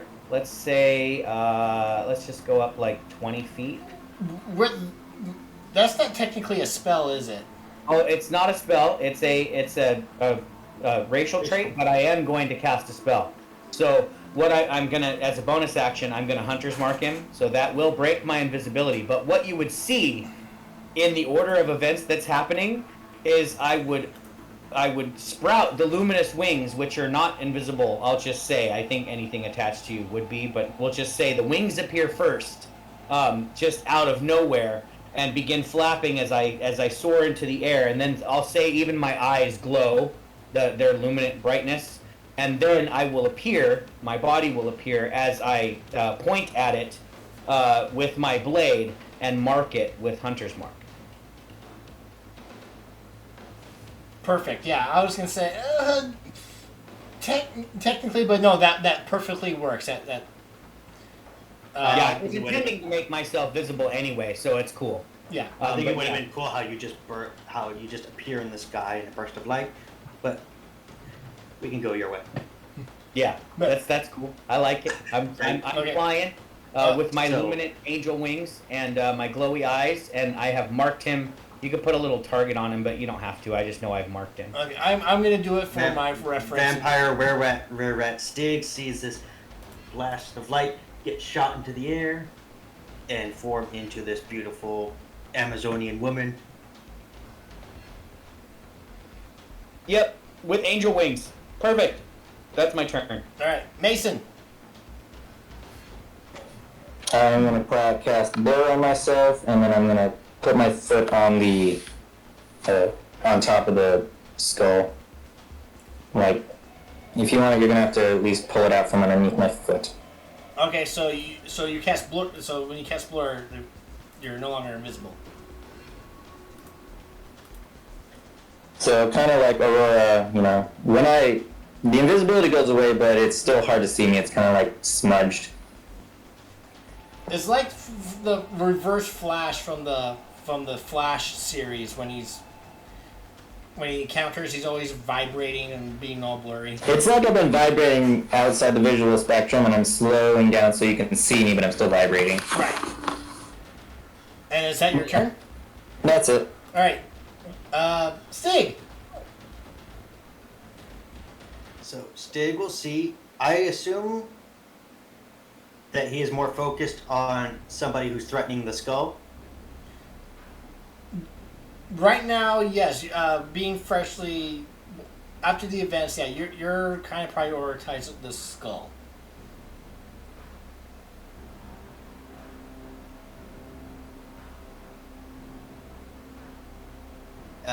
So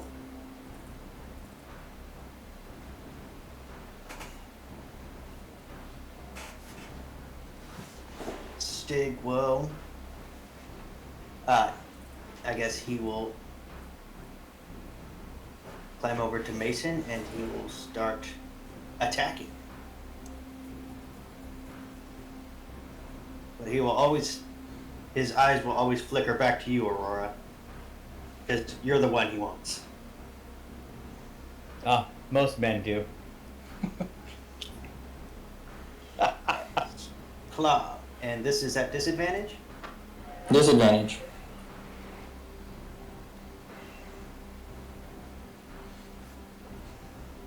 Second attack, 14. And then he's going to try and make a bite for a 20. That'll hit.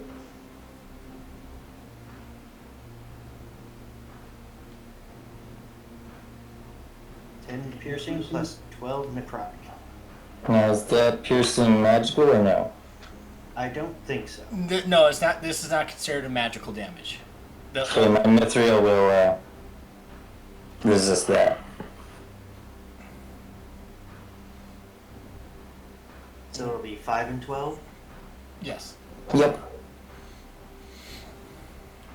And then your hit point maximum is reduced by the necrotic damage, and you need to make a Constitution saving throw. Oof.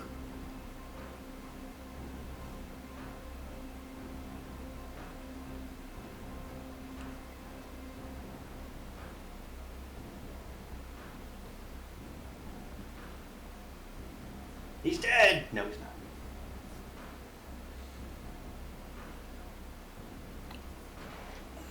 Oh god. Okay.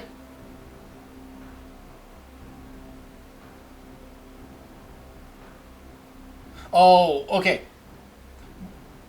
Mason was the first one for your blur spell. You decide. Okay, well, I was confused as to why you're rolling twice. One is for his attack and one is for the blur spell. Okay. I don't know which happens first. His attack, which hit me, or my concentration to save against that attack. It would be the attack, so you would need to save for the blur. And then it would be so you would have saved against the lycanthropy. But your blur is gone.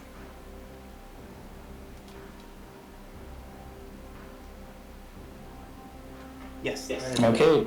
That is done.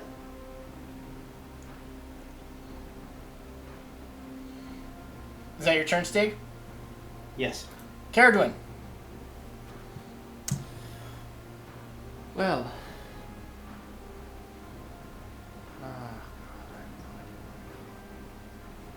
I am still invisible. And so, I want to know if this will work around that. No, I still am casting a spell. Damn it. Okay. Never mind. I am going to cast a third. Yeah, I'm going to cast a third level Scorching Ray. And since I'm casting it at third level, I can change the damage to Radiant. And I'm going to send 4 bolts of blinding Radiant energy into that fucking big-ass monster. Okay. Does it look like Stig, or does it look like completely transformed? It looked completely transformed. You can't tell it's a half orc at all. First one is at advantage because I'm invisible, right? Yes, the first one is. Okay. So first one, 16. Really? That's it? Nope, a 16 won't work. God damn. Aurora, maybe you noticed that he has fangs on his upper and lower jaw. 24. 24 will hit. So that's 8 radiant damage. No, I don't like that. A 12 and a 21 21 will hit. for 4 radiant damage. Waste of a good third level spot, goddammit. And then I think that's all I can do right now, yeah. So I will stay where I'm at because I feel pretty safe at this distance with all these people between me and him. Okay. Nyx. Hold on. Oh. I also forgot that I have legendary actions. I'm going to make a claw attack at Mason.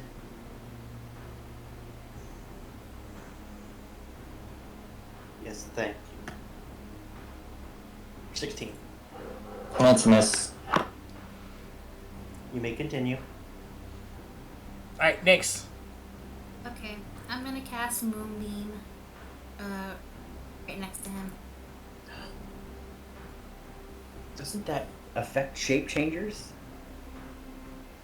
We're going to find out.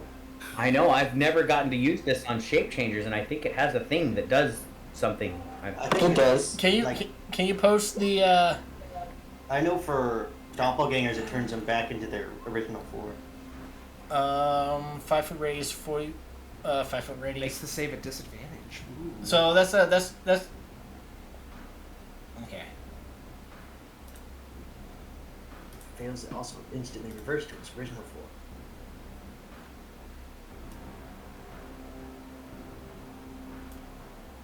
That it's like that, right? Yes.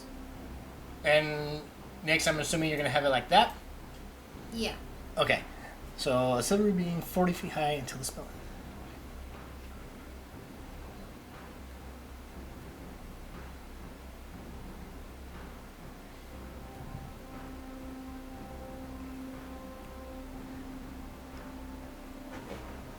I need my monster manual. For this unique situation. I'll be right back. Ooh, elevator music. Come on, Eileen. Dun, Oh, dun, I survive. dun, dun, dun, dun, dun, dun, dun, dun, dun, dun, dun, dun. Da da da na na na na na. Da da da da da na This is where my technical difficulty screen come in handy. Werewolves are listed as shape changers. This isn't But my it's original a combo form. creature, so I don't know It is a what. combo creature. Maybe he's still a vampire, but the were-rat goes away. Maybe. So he's slightly weaker. What's the were-rat power? Um, I do not. I no longer the fight have that can advantage. turn us into one. I have no longer advantage on perception checks that rely on smell. Yep. That'll work because Oh, let me.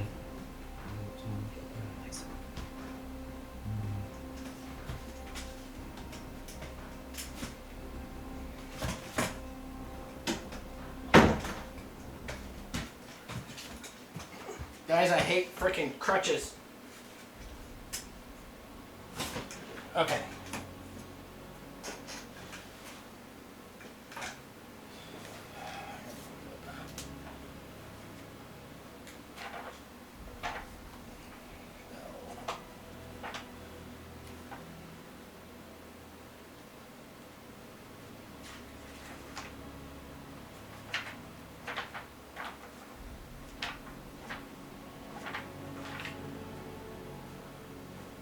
Okay, I have my answer. So,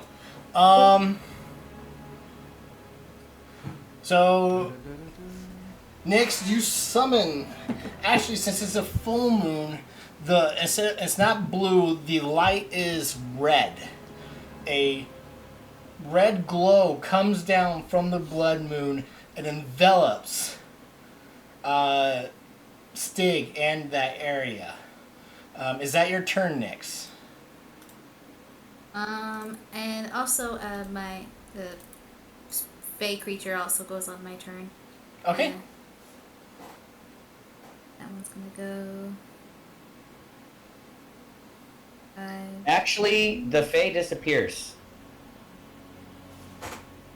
Because it's concentration. It's a concentration spell to hold the Fae, and so is Moonbeam.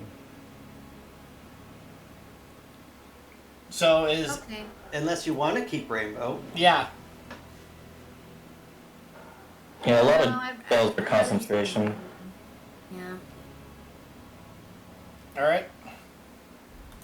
What's more effective? The rainbow squirrel gives a sigh of relief as he's being dismissed back to the Fey realm. Are you sure? Oh, Lisa Frank, come back! Are you sure, Nix? I mean, 8 against 1 sounds a lot better than 7 against 1.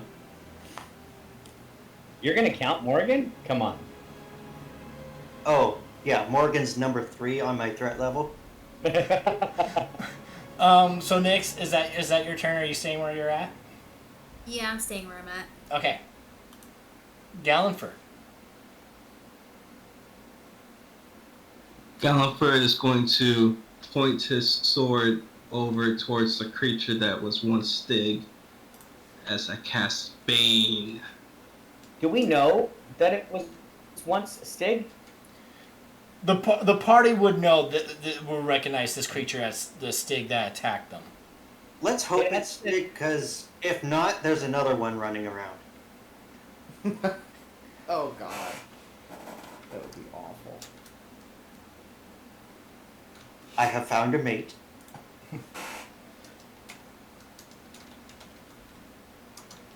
Let's make a charisma saving throw as I cast the arcane. Do I need to Unleash make a these save? chains. Do I need to make a save against the Moonbeam right now? It's not your turn. It's only at the beginning of your turn. Okay. Right? It says until the spell ends, when a creature enters the spell's area for the first time on a turn or starts its turn there. Right. So, wait. The save is for Bane.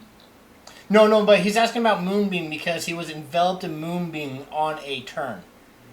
Yeah, So but on his turn, He he'll make didn't the save. start his turn in the Moonbeam, so it would make the save at the beginning of its turn. Okay, because of the way the wording is, I can see where Jeremy's coming from for this first time on a turn. Yeah, there are some spells that say that they have to make the save like right there. The first time on a turn or starts its turn there. Yeah, but it also starts the sentence when a creature enters the spell's area. So the creature has to enter the spell, not the spell entering the creature. Okay.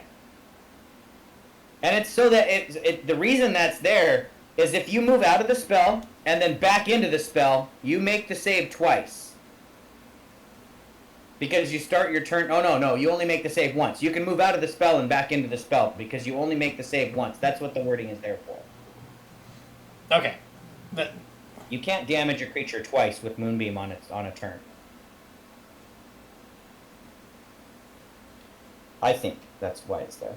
So I think so too. Okay, so Gallenford, you cast your spell. Before he does that, I'm going to use a legendary action. And I am going to... Or dash here. Oh,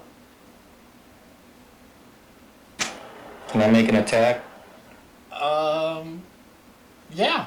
He No, I don't. nope. He doesn't provoke. Nice. To avoid the moonbeam, he's going to dash over to the caster. And I'm It moves I'm moving on all fours. It moves like the wind.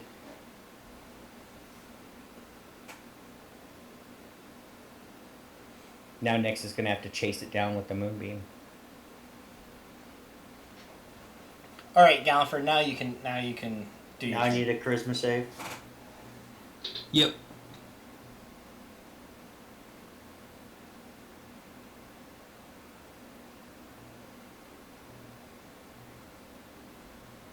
You're insane in the membrane. Stig will use one of his legendary resistances to succeed. Oh god damn, Chris, what did you do to Stig? I had a feeling. In actuality, Ken, I'm weaker. I tried to warn you. Well, this is the same vampire were-rat Stig. It's just that vampire were-rat Stig doesn't do as much damage as regular Stig. He doesn't have all his barbarian abilities. I'm also scared, Nyx. I just created this character and she's gonna die.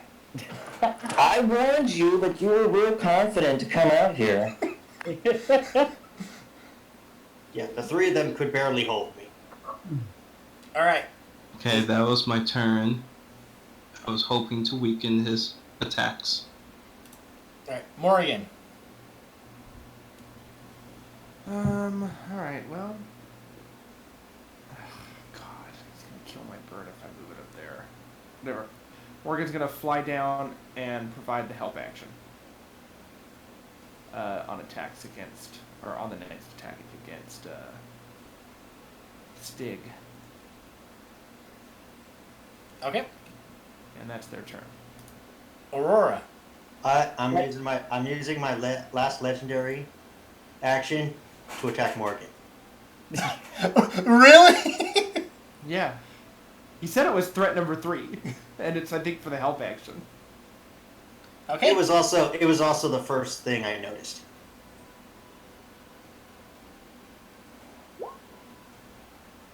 Oh, AC of 30, so that doesn't hit. Just roll your damage. Oh shit. Mason. Your saving throw of 7 for your con save. Would an 11 have caused you to succeed?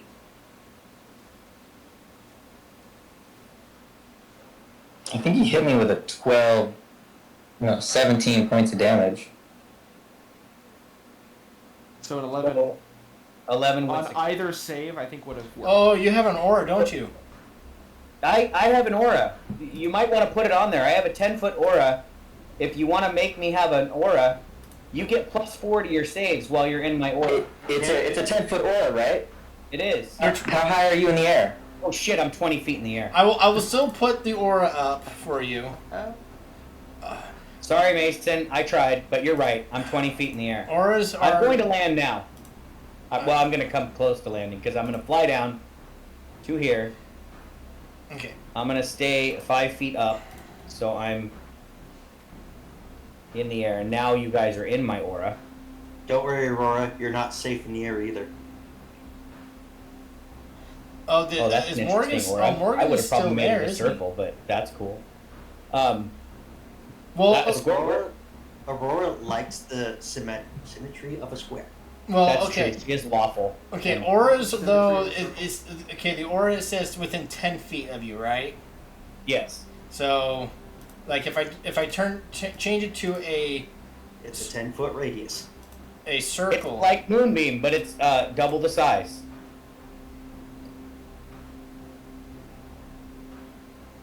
Because technically, if like Mason was right here, he would not be in your aura if it was a circle. Well, yeah, good point. Make it a square then. That's fair. I like it. Anyway, I will swoop down, seeing the threat of this thing that moves very fast, swipes and damages my allies, getting rid of their spells. I do have him Hunter's marked.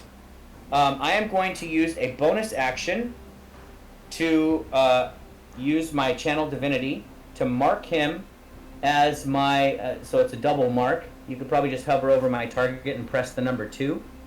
I'm going to make him my Vow of Enmity. For 1 minute, I gain advantage until he's dead or unconscious. So I will get the advantage from the help attack, but I also just always have advantage on him now. I don't know how to put that 2 up. You just hover over the symbol, and when you hit the drop down and press the number 2. Okay. And it'll put, there you go. It puts a 2, so now he's double marked. No, now he's my Vow and my Hunter's mark. And then I will swing my sword at him two-handed, because I don't wield a shield. And Vow of Enmity is a bonus action. So that's a bonus action, and it's not concentration. So my Hunter's mark remains. I will swing at him two-handed with advantage. And we'll see how well this fight goes for me. You really did replace Stig. So 19 to hit him. That hits. Alright, I am going to spend a spell slot. I'll use a 2nd level spell slot to Divine Smite him on this attack, which will be... Is he a undead or fiend? He's not a fiend. What do I He's have? undead. He's a vampire. I would say, yeah, he would be... I didn't have it on here, but yes, he is considered... He would have undead properties. Sweet. So that would do a bonus 4d8 points of damage. Plus, since it's my first attack, and I'm in my winged form, it does a bonus of my level of radiant damage. So this will all be radiant damage, except for the sword slashing. So I'll roll the slashing sword first, which is a magic sword. And then we will add... So the way my power reads, the Radiant Soul thing is what's doing the bonus damage, but it's only once per turn. So kind of like a sneak attack thing. That's my power. It says you deal X equal to your level to one target. So here's the longsword damage of 6. And then I will roll 4d8. Wait. Divine Smite. Is it an extra 2d8 per level or 1d8? I think it's 1d8, but I think you're doing 3d8. 2d8 plus Yes, being you're undead right. plus an addition. So total, the 4d8 is correct. So it's 4d8 plus 8 radiant. So I do 29 plus 6 for my first attack. So 35 points of damage. Does Hunter's Mark come into play? Oh, yeah, thank you. Roll d6 for Hunter's Mark is another 5. So I do a total of 40 points of damage. Yeah, 40 points of damage with my one attack. Does he look wounded from my radiant attack? You gouged, he's cowering over Nyx, and you carve into his side, into his back. He has a big gaseous wound, but he's angry. Alright, so I will swing at him again, now that he is my vow. It is my vow to destroy him. So I will wide swing with my two-handed longsword for a 21 to hit. I will not expend a Divine Smite for this particular attack, but Hunter's Mark will come into play. So it will do 16 more points of damage. Now he's looking pretty hurt. And then I will end my movement. I will back away from him to here. Hovering still 5 feet above the ground, but that will complete my movement. keeping my allies in my aura. I can attack of opportunity. You can. I did not move away with defense or anything like that. I do provoke when I'm flying. I wish I didn't, but I do. I'm going to attack Cloud for 14. 14 will miss. I have an AC of 19.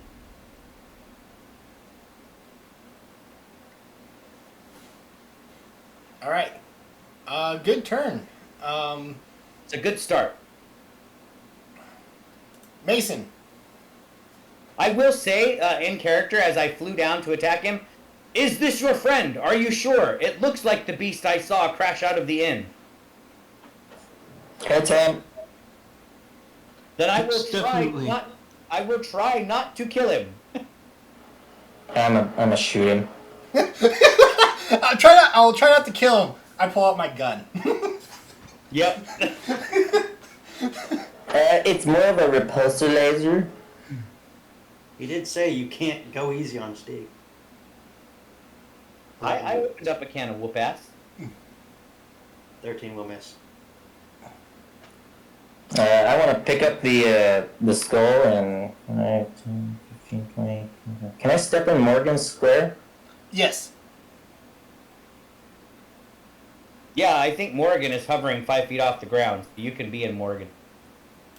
Walk Morgan's to also his face and opportunity. hold the skull in his face. Like, look what I got. Damn. So you just touched it? What if? Never mind. I'm the one who picked it up out of the dungeon to begin with. Okay, that's information Aurora did not know, but cool. I think in character she would say, wait, don't touch. Oh, never mind. You just grabbed right on hold of it. They threw caution to the wind, Aurora. You go, Fireboy. That's my turn. All right. Stig. I think it's pretty unfair to have so many enemies against one helpless creature. Oh, shit. I think I know. I'm going to summon my reinforcements. Question: didn't you just do this in the hotel? Yes, but Chris says that I've been eating creatures all night to regain my power. Okay. So I'm going to summon 3d6 giant rats. And okay, just And roll. they arrive in 1d4 rounds? So 10 giant rats in 3 rounds. 3 rounds. So okay. I'm gonna. That's a lot of rats. 10 giant rats. Just burn them all with Moonbeam.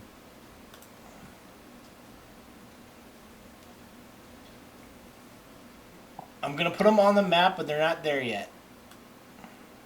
I also like the idea that this little 3-foot tall gnome is facing off against a 9-foot tall humongous beast. Like that seems scary.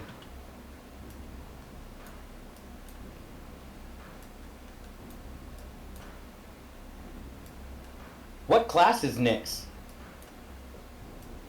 Druid. Druid. Oh, okay. And I think I'm going to just take the chance and I'm going to fly up 40 feet.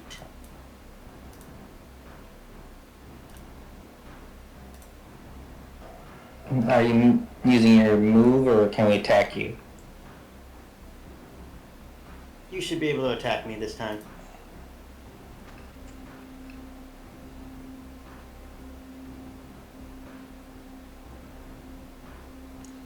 That hits, Nyx. Nice job. Bad kitty. Whack. Is that a magical quarterstaff? No, it's just a regular quarterstaff. So you just see it bounce off doing nothing. Oh, I would also like to describe that when he calls for his children of the sewer, you see all the hairs on the back of his back just start rattling as he hisses, just like.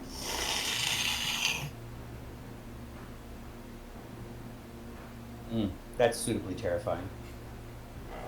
I'm not going to attack. I've got the I don't have a melee weapon that hits you with right now, so. You're not gonna hit him with the butt of your gun? The gun is part of the armor. I wouldn't do anything anyway, I guess, because Nyx's stick didn't hurt it. Sticks and stones may break. Never mind, they don't break anything. Sticks and stones may break. Yeah, just stop the sentence there. Yeah, so that is where Stig will be. Okay. And is he in the air? He is 40 feet in the air. Oh god. Caradwin. Damn it, we need to lower him. He can't be that high. He's in the air? He's 40 feet up, he said. That's like all my movement to get to him, and I would be swiping at his feet. Okay, well, I don't like that there's rats coming. Well, we It's kind of don't know that. Do we know that? He screeched for him. We've heard it before. He used it not. Oh, gotcha. So my inspiration can't be used to give somebody... it doesn't matter. It doesn't matter. You want to give me inspiration? No, I wanted to give you disadvantage, but I can't do that. God damn it. The one spell that I want to use, I can't because you're just going to say, fuck it, I succeed. I'm going to Scorching Ray him again at the 3rd level and use Radiant damage. Actually, no, he's 40 feet in the air. I'm not going to do that shit. I'm going to Fireball his ass. I knew it. Get out of the air. Yeah, because it can't get any of us. It Good can't get any of man. us. Fuck that shit. He's in the air. And it's fucking radiant damage because I can do that shit. That's 3 6s in a row, dude. Oh my Draw me God. one of those tarot cards. That's a freaking crit and a half. I love it. All right. Yes, use all your area of effect spells before the rats get here. Oh, I have more. He's gonna automatically save and take 15 points of radiant. That's Something totally like that. So Stig, give me a dexterity saving throw as this. And Go I can't ball. give him disadvantage with inspiration. So I succeed anyways. That's right. I don't care. Gosh. But you still take 15.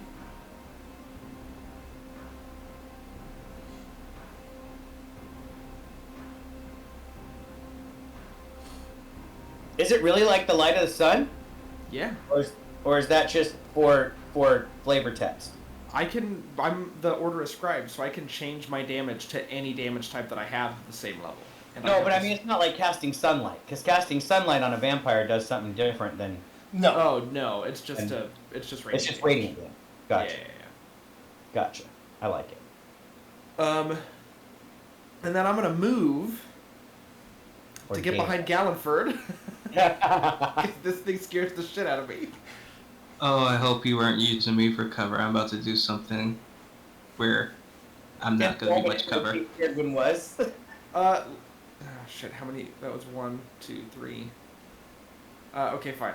4, 5, 6. I'm running. Get the fuck out of there. And this guy as a bonus action can come with me.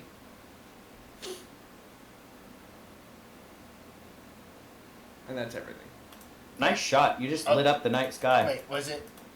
It was just crap. It's Nyx's turn. Okay. Unless legendary actions are being used. Next. Legendary actions are going to be used. Okay. Hold on, legendary actions. Well, I see that Caradwin is chickened out, as expected. So I will just land right next to Galliford. I'm a squishy wizard. Oh, you're landing. Ooh. I can't kill anybody in the air. Oh, okay, gotcha. You gotta rip and tear at flesh. Also, if I'm next to an ally, Caradwin can't fireball me anymore. That's Then again, she's done that before. She's killed horses that way. Anyways, Nyx, it is your turn. Yeah, but that was Okay. I'm going to move my moonbeam over to where? Over there, next to Oh, Stig. how? It can go 60 feet. Oh, we can. Yeah. Oh shit.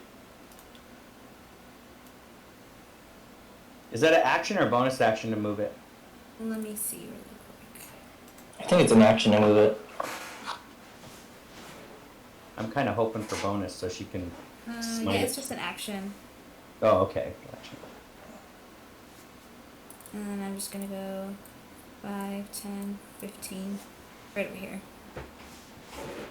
Okay. And I'm going to bonus action wild shape into a hyena, giant hyena.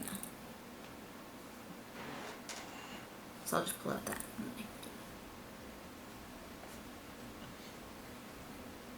Oh, hell yeah. Nice. Perfect. Bark like a dog. Wrong druid. Is that your turn, Nyx? Yes, that is my turn. Okay, Gallenford. Hold on. I'm going to.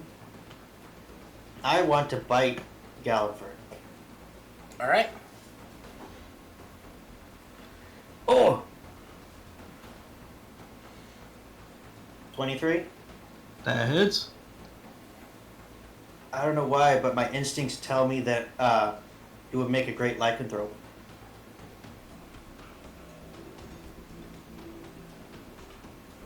Six piercing. Thanks to the and potion, I will half both of those. We also need a Constitution saving throw. I'm going to use my inspiration to give myself advantage. So it's 8 total damage, and 5 of that Comes sting, off your max hit points. Oh, I also heal. and you heal that much. Wait. Hold on. Oh no, Galliford, shit. We're all fucked. We're all How many gonna people are be, infected? I told you guys this was a bad idea. Alright, Chris, I did my. Okay. I completed the story arc. Oh, perfect. So Thank you. The Were-Rat Queen is basically rebuilding her army. Yeah, originally she wanted That's to. why she wanted the Gal- gemstone. This was supposed to be Gallenford in this body. Now she's just gonna turn the Meddlers into her new Were-Rat army. All right, so Galford, Stig bites down onto you, and you pull him off. He didn't do as much damage as he could due to your potion.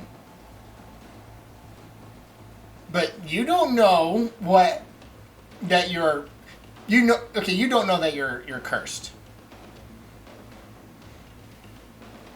But so Galford, it is your turn.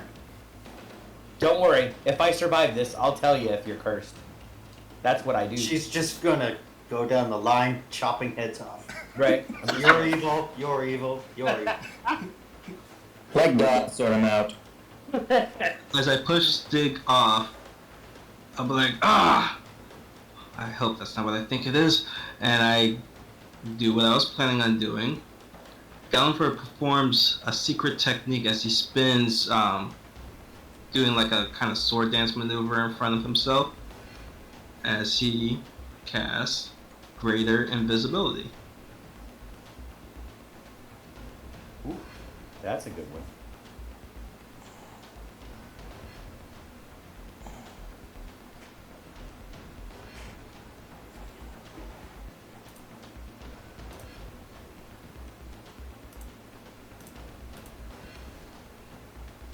Now you just stay invisible.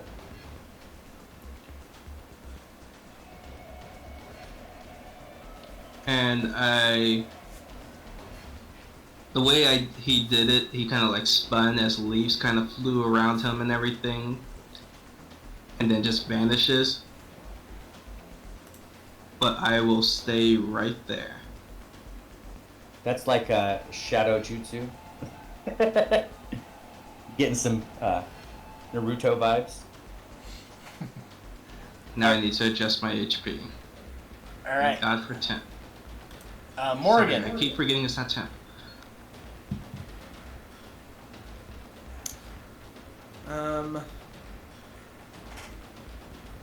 Morgan can still fly over here to provide the help action. on an attack. And that is what Morgan will do. Help action. All right. Aurora. Alright. Aurora will swoop down 5, 10, 15, 20 feet to there. Actually, I guess I don't have to swoop. I just dodge around the tree and fly over to him. I can remain 5 feet up in the air. So that my allies are in my aura. And I will, again, I shall smite thee with the holy radiance of Zool. With advantage. I keep stealing the advantage that Morgan's giving, and I feel bad about it. Because I have constant advantage anyway for my Val. But that's okay, I guess. I will attack him for a 17 to hit. That is a miss. That's no good, my friend. So as you dodge my blade, I will bring it around in a long, wide arc over my head and come crashing down and see if I can hit you with my second attack. Oh, and I cannot! As I fail both attacks, feeling like I just lost out on a whole lot of damage here. I am going to swoop back a little bit, but just hover away from him. Trying to draw his ire. I haven't made my opportunity attack yet, have I? No, you have not. You have not used your reaction yet. You've just used legendary actions. I'm going to use my claw against you. 18. That misses by 1, thank God, because of my defense fighting style. He scratches your armor as you're backing away. Maybe I'll get a little bit of your cape. Maybe. Mason. I do feel a little like Supergirl right now.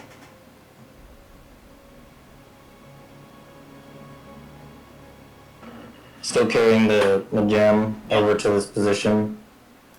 And then I'm gonna drop it by my foot, and then I'm gonna shoot Stig, and I think I'm gonna shoot the Ruby as well. See if I can damage it at all. Oh, okay. Make your attack against Stig. Oh yeah, that hits. And we'll give you that extra d6 of lightning I can do once a turn.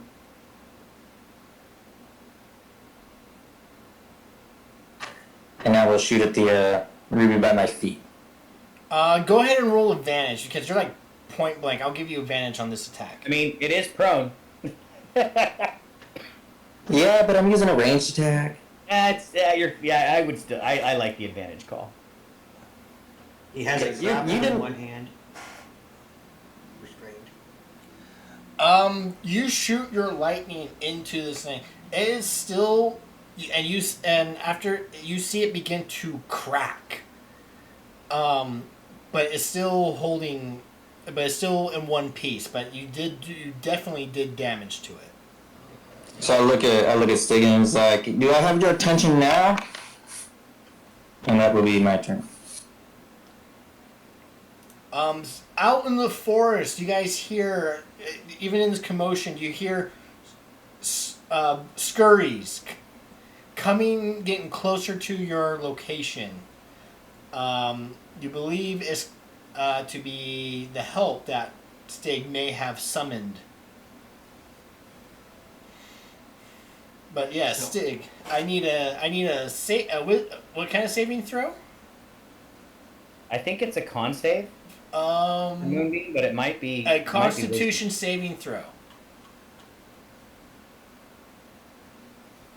I'm going to use my legendary resistance to save. All right. I think you still take half damage. Yes.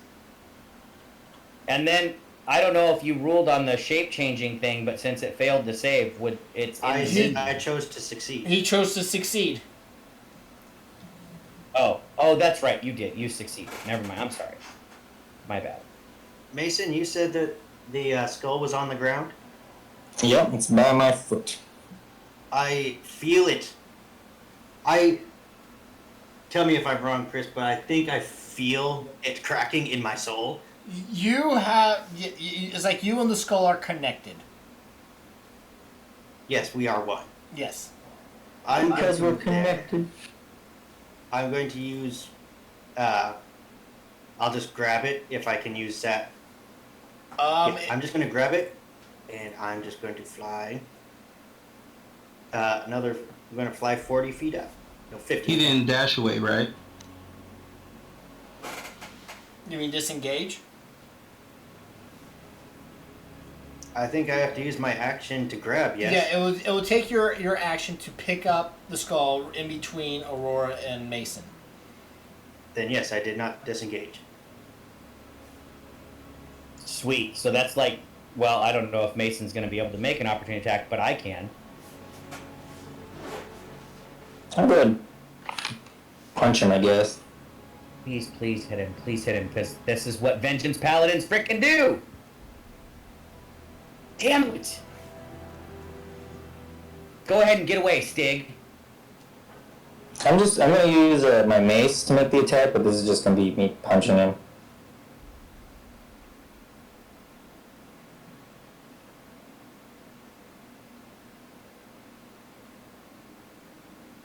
You need an 18 to hit Stig. This is exactly what I was scared of. This is exactly what happened after the room. Okay, so Stig is 50 feet up, and that will be his turn. All right. 50 feet! Caradwin. He has a fly of 60. Damn. I can't reach him. Cool. This was the whole reason why I couldn't catch him when he escaped. Stig, as he flies up, Stig goes. Now- A little hint of Stig goes up. There's a reason why I'm not up here. I don't know why. So last time I cast this, I think we still had to make the save.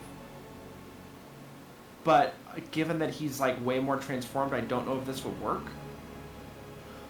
But fuck it, if he falls, that'd be hilarious.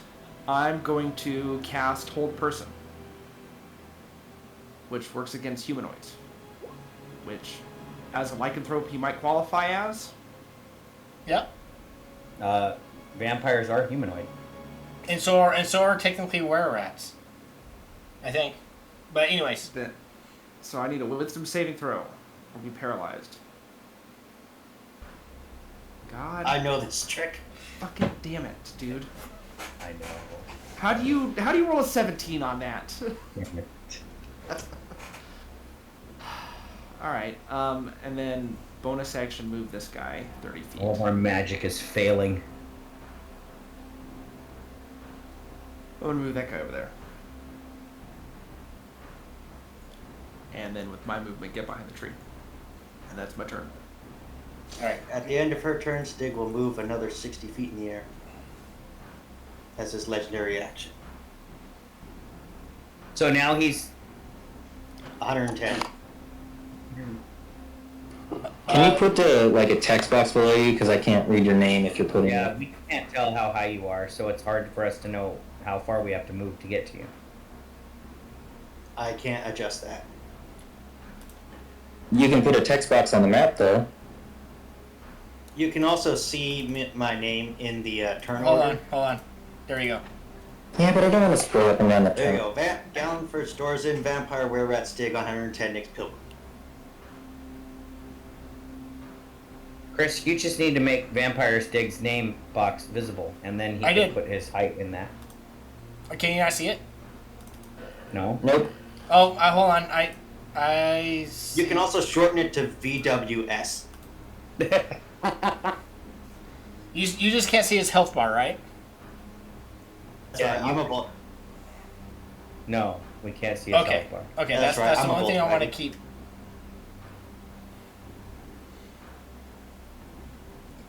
Nyx. Well, Nick sees him all up in the air and just kind of starts biting up in the air and jumping, but obviously she can't reach. And then she's gonna. I do have a question. Like, even though could I still move my moonbeam? Even though I'm. Yes. Yep, the spell's active, so you're not casting it, you're just manipulating it. So yeah, I'm just gonna move it over here for now. I mean, it's not gonna reach him, but it's So- there at least. She can put it 60 feet up in the air, right?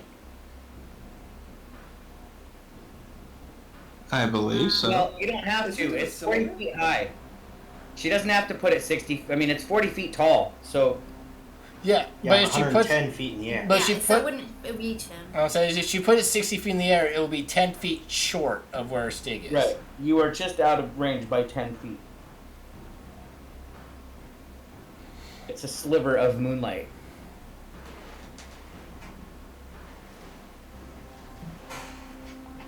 And then my ears perk up at the noises of the rats, and that's the end of my turn.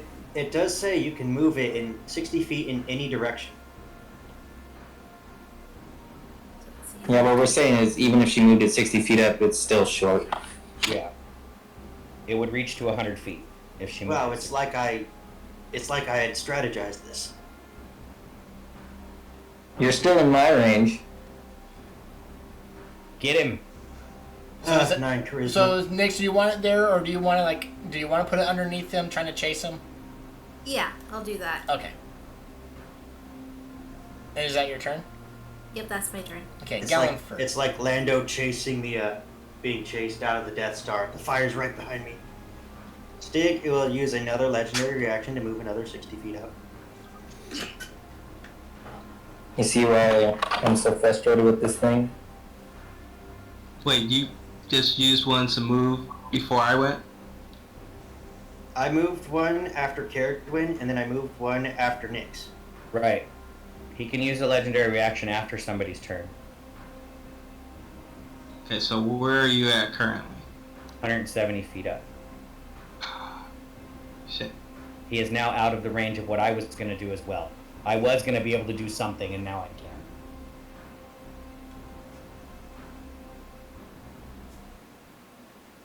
I will say, guys, you just have to hold me off for another 7 hours, 45 minutes, and 47 seconds, because that's sunrise. I wanted to wait back at the hotel for sunrise. I know I didn't say it, but that's what I wanted to do. But no, somebody had to come out here and fight it. Well, we're not fighting it. It's running from us because it's scared that we're going to break its toy. So Or it's Gallon waiting for all of your auras to dissipate. So okay, Gallonford, go. Gallonford, he's invisible and move.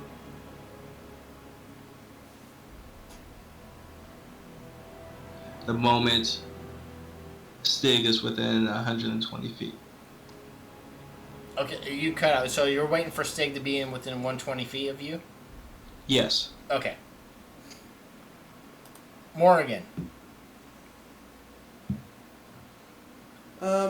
Morgan is gonna just wait there. Morgan's gonna hold their action, so if the vampire thing comes back down, he'll provide the help action. Okay. Aurora. All right. I call up to the Beast of Darkness. It would be best if you did not flee. You must meet your fate. And I will double move, flying up and dashing to 65 feet in the air. I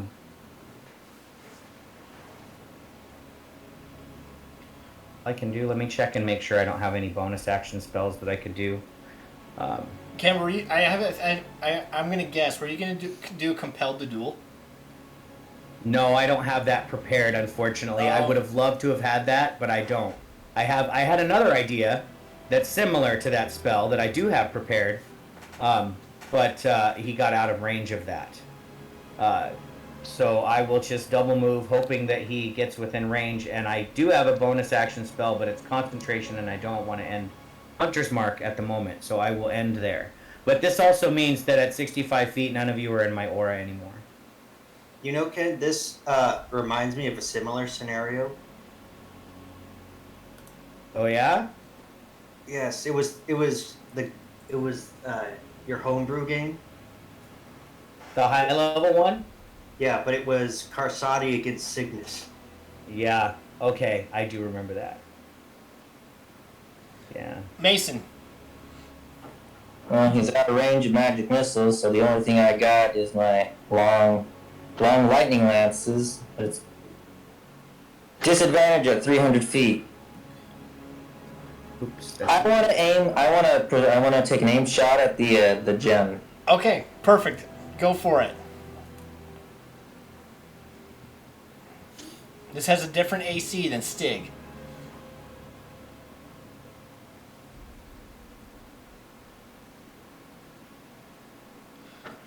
$20. Oh, yep. Yeah, that's gonna hit. Stig, as you're flying, a bolt of lightning shoots out from the ground and strikes the gem. It knocks it out of your hand and it begins to fall to the ground. Can I catch it? Well, I'm gonna shoot it as it falls. I won't. Oh. I think destroying the crystal is going to be faster than trying to kill Stig. So. Okay. I won't try to catch it then if you're going to shoot my hand off. Oh. Another bolt of lightning, Stig. Mason, it's just moving too fast and it... Aurora, do you have your reaction? I haven't spent my reaction yet. I will let you use your reaction to try to catch the gem. Okay. I would like to do that since the bolt of lightning missed. Okay. So I want to use my legendary reaction to catch it first. you don't have any more legendary actions. I have one more. Yeah, but do you have a legendary action called catch? I can make a claw attack, and instead of dealing damage, I can grapple a target. I guess that's true. Okay. Should it be a contested grab? I can't. say you would have to miss it. Will be... Because I'm 100 feet below you.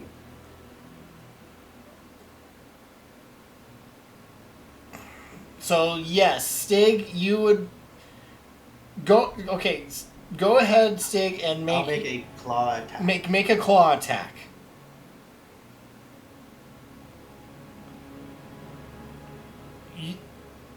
You are able to catch it, or you get ready, but Stig is just too quick on his reflexes, and he catches it right before you.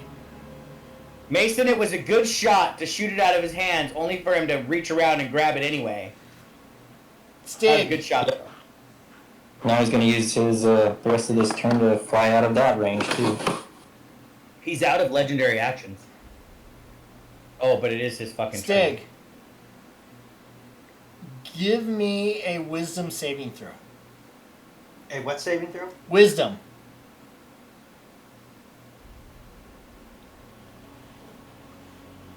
$14. You are beginning.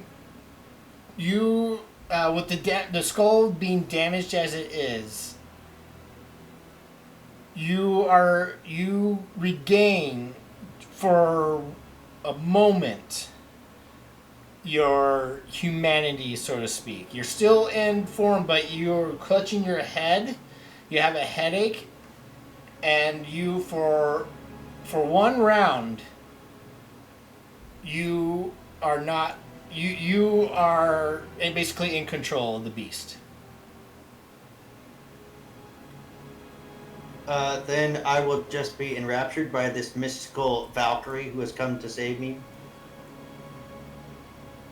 So it is your turn. from my hangover. Yep. You obviously drank too much. Too much Kool-Aid. So yeah, you have a splitting headache. And I just see her, like, she's got her arm out, like, waving me towards her. I am trying to get you to come fight me. So I'll be just like,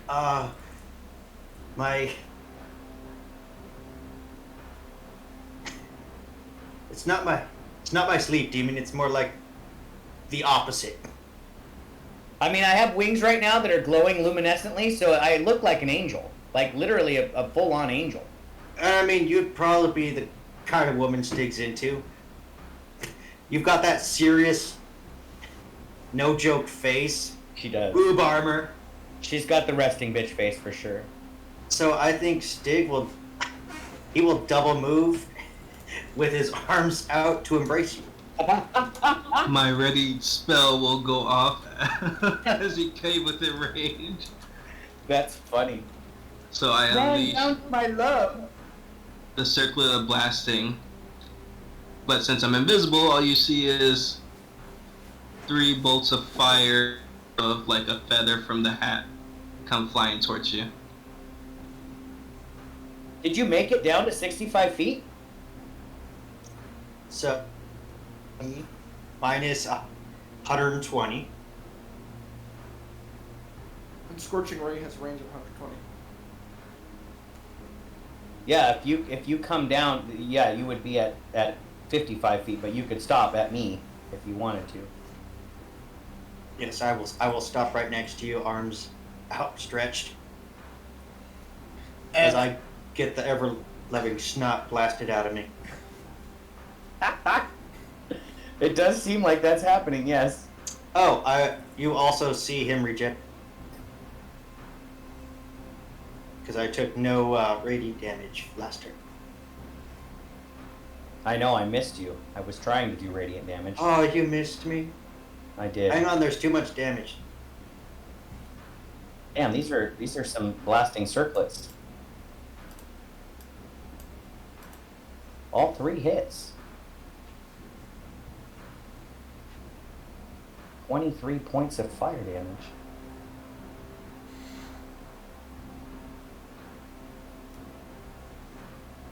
Stig will try to, he will mention something about feeling hot and bothered, but that's just because he's on fire now.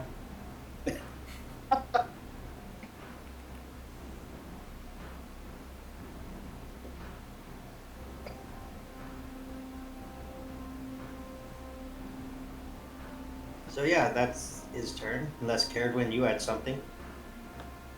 Not prepared, no. Alright, so Aurora, the Stig comes down to you. He's coming down not in a threatening way, and he has his arms open. Right. Caradwin. I'm a little confused.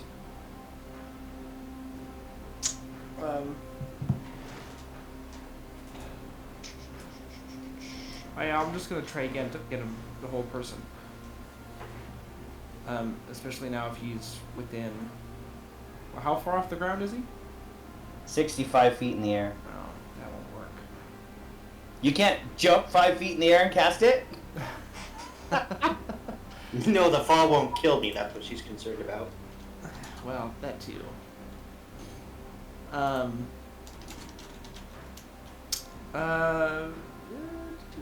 Climb a tree and cast it.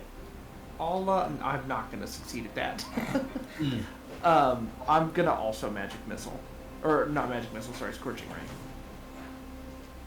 But this time it's at 2nd level, so it's not gonna be radiant damage. It's just gonna be fire damage.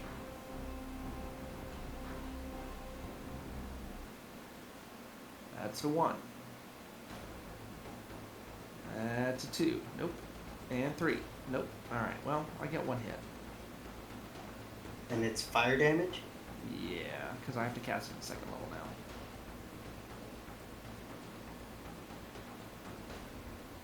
Did you fly down avoiding the moonbeam? Yes. Okay, I was gonna ask because you flew. You would have flew right through it if you flew straight down. Alright. Nyx. Now, I'm going to use a legendary action, and Aurora, Stig is going to give you some love nips. A love bite. Oh, fantastic! So you're gonna bite me? Yeah, it's romantic, right?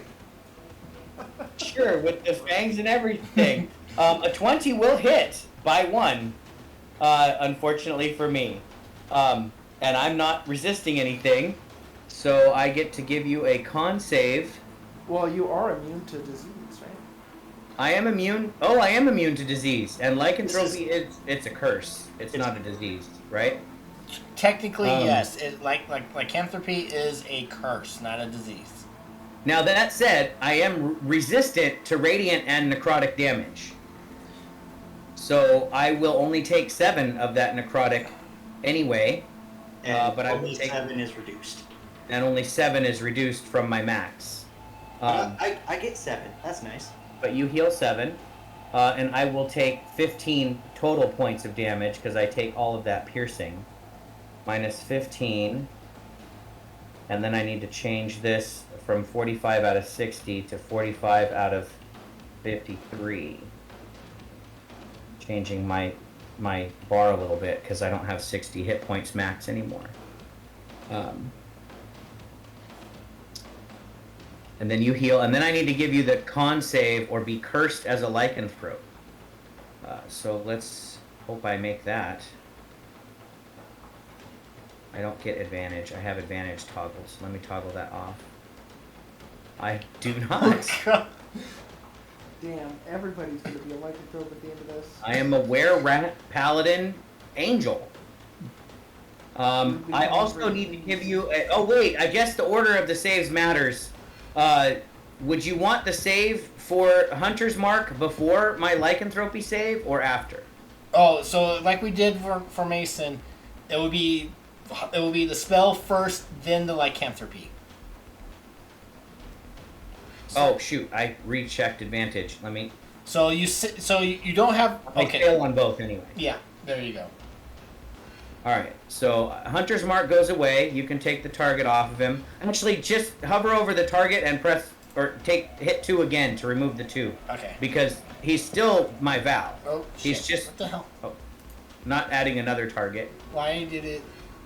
Oh wait, Maybe- wait! There we go. Maybe you have to hit 1. No, or I something. had the skull over him, so. Oh, gotcha. I think if you hit the number again, it takes it away. Yeah, there you go. Okay. Yeah, he's still my Val. He's just not Hunter's Marked anymore. All right. So you reached out to give me a.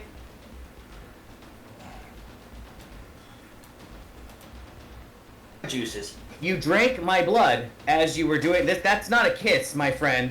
That is something much worse. But I'm sure you think of it as an affectionate way to show that you care about someone.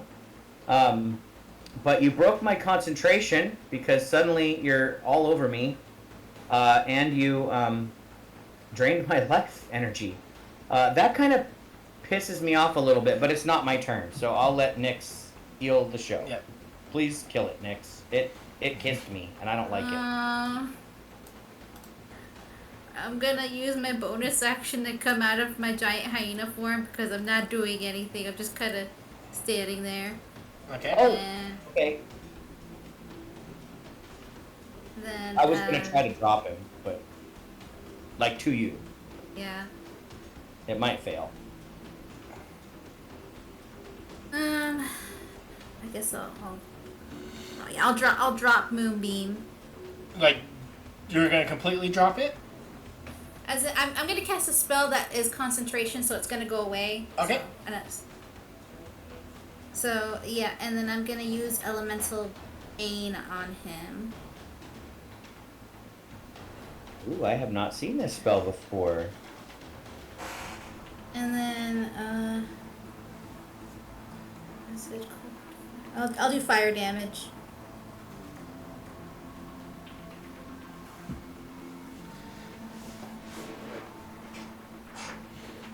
All right. Oh yeah, we are doing a lot of fire damage. So if you guys use your scorching rays, it'll do extra scorching ray damage. So, Stig, Nice. I need a Constitution saving throw. Oh Jesus, Tried. that was a All I can do. valiant effort. And then I kind of hide behind Mason. All right, Gallenford. At the end of Nyx's turn, Stig is going to use his last legendary action to make a claw attack against Aurora. Oh, so it's a kiss and a bite. A kiss and a Or hug. a kiss and a hug. Yeah, I gotcha. Jesus, that hits too. Yeah, but instead of doing damage, he is just going to pull you close. So it's like a grapple? Yeah, it's a DC 18 grapple. Oh, I see. Okay. Just imagine Jabba pulling Leia close. Yep. I gotcha. I'm gonna put the little grippy hand on me. I am grappled by you. I That's don't. right. This is what happens when he regains his senses. I don't like this sting. I'm not interested. Nix is right.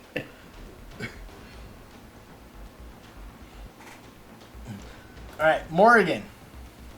You skipped me. Oh, sorry. Just so Galliford. Realizing he's still out of range, Gallifrey is gonna pull his hand crossbow. Only gonna get one shot because I'm not wasting time trying to load this again. And I'm going to fire it and use one of my flourishes to see if I can pull a... What's that movie where they bend the bullets? Oh, Wanted. I'm gonna do a maneuver like that to use my flourish with the ranged weapon since it doesn't specify melee. Yeah, it probably just says weapon attack. I think you can do that. Oh wait, sorry. Since it's a hand crossbow. Well, you are invisible. Oh, that's right.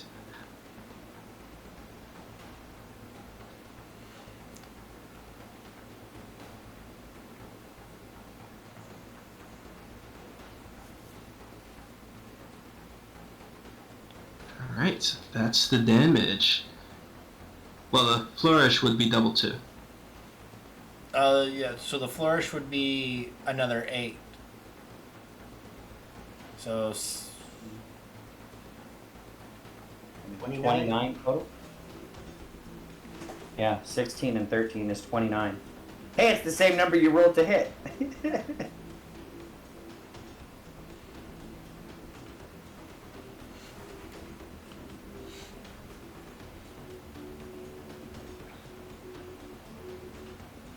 Because I'm invisible, I'm trying to keep moving, so it's hard to tell where I'm at. Alright. I do not fire again because it would require me dropping my rapier to load it. And I don't think I have the proper feat to use my second attack with it. Okay. Yeah, you have to have the crossbow expert feat. Morgan.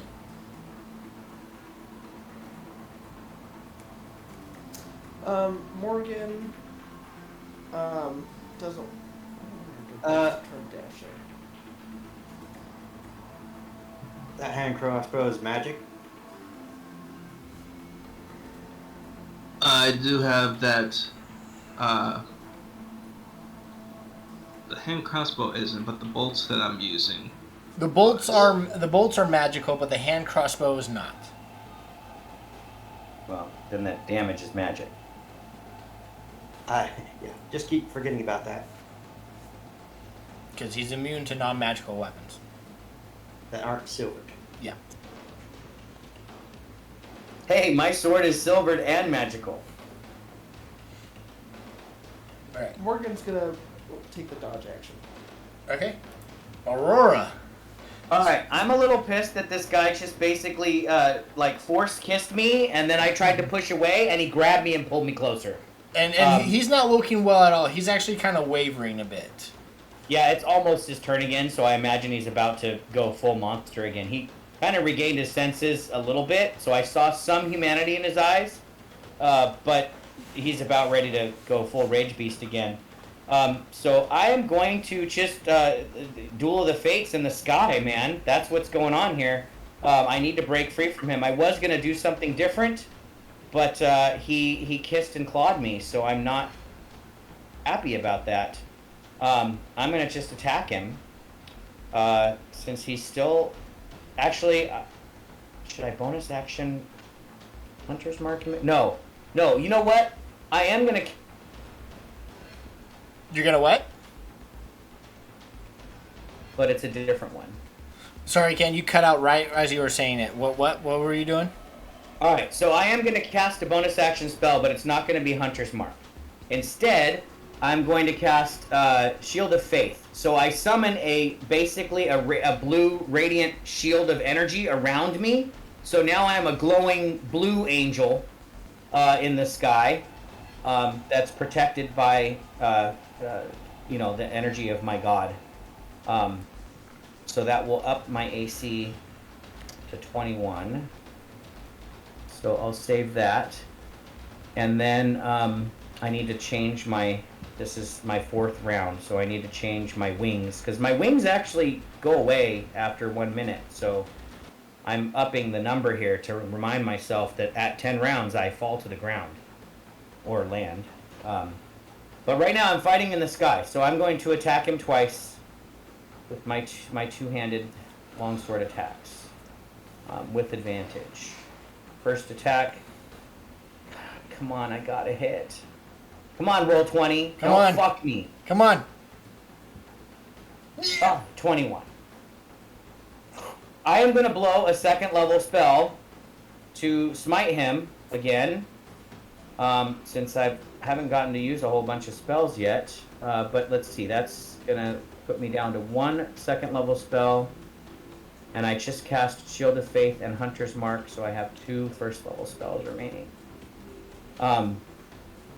So that will do the extra D8 radiant, or the extra 8 points of radiant for my angelic form, plus 4d8 more radiant. So let's hit this first, and then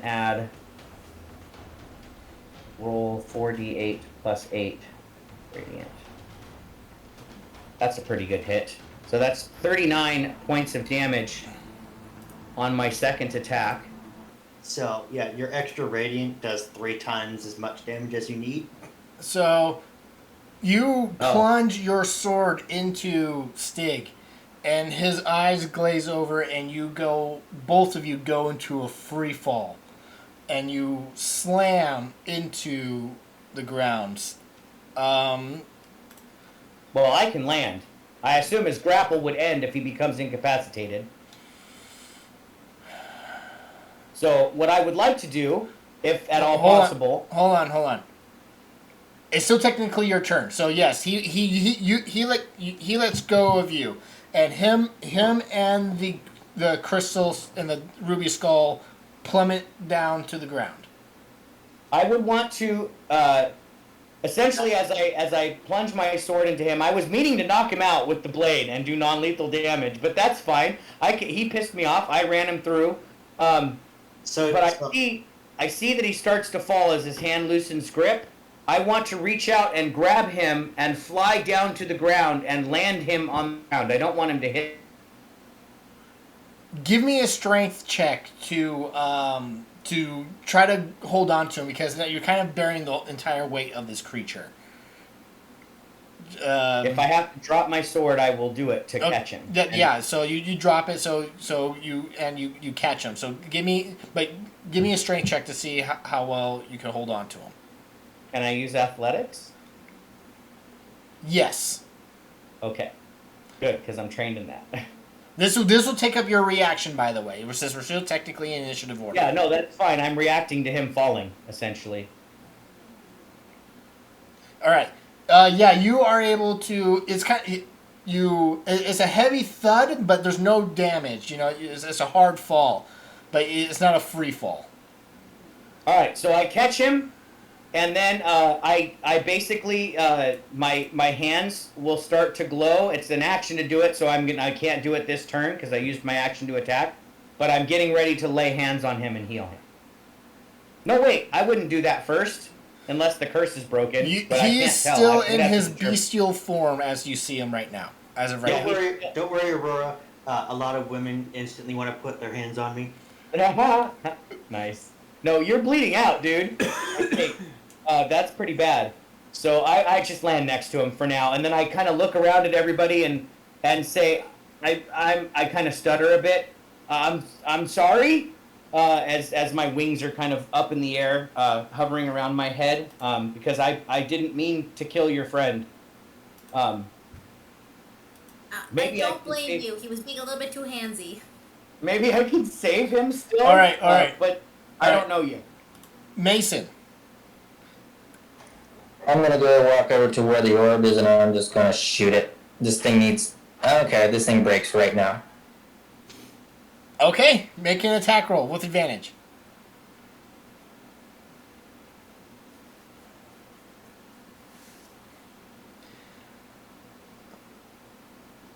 It's cracking more and more, and it's getting ready to. As you pump it full of lightning, Surge. Extra lightning. it begins to crack, and it explodes in a shatter, and the pieces are kind of like scattered everywhere.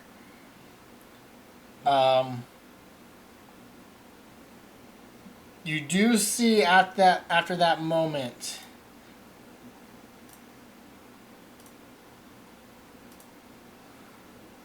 that the form of Stig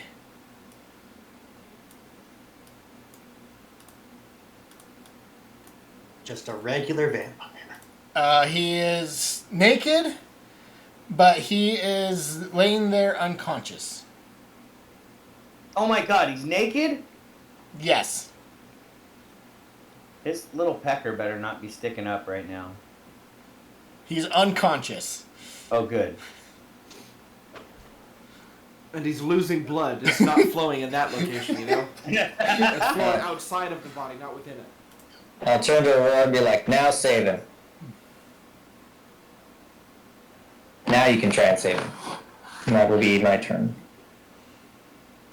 Stig, I need a death saving throw.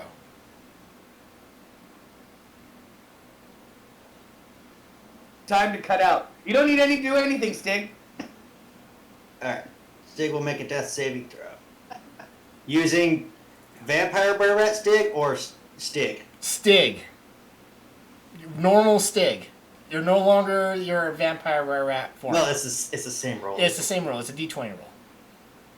I just need to know which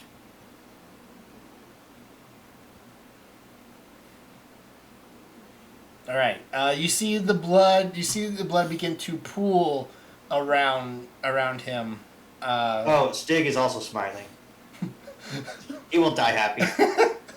His angel came and got him. Oh, by the way, Chris, the rats still show up. If I still have that power. Because it says they don't dissipate unless I die or I dismiss them. I would say in this particular situation, I'm not dead yet. no, but you're not in your hybrid form. I still want them to come. I've waited 3 rounds for it.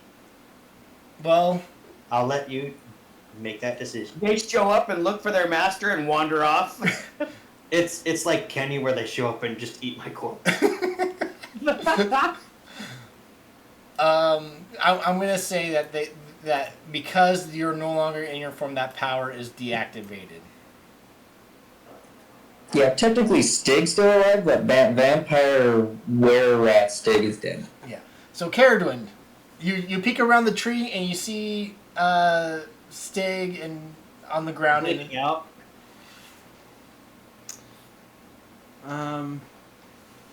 Okay. I hate that I'm going to use this on him, but I'll walk over and then I'll dump a healing potion down his throat.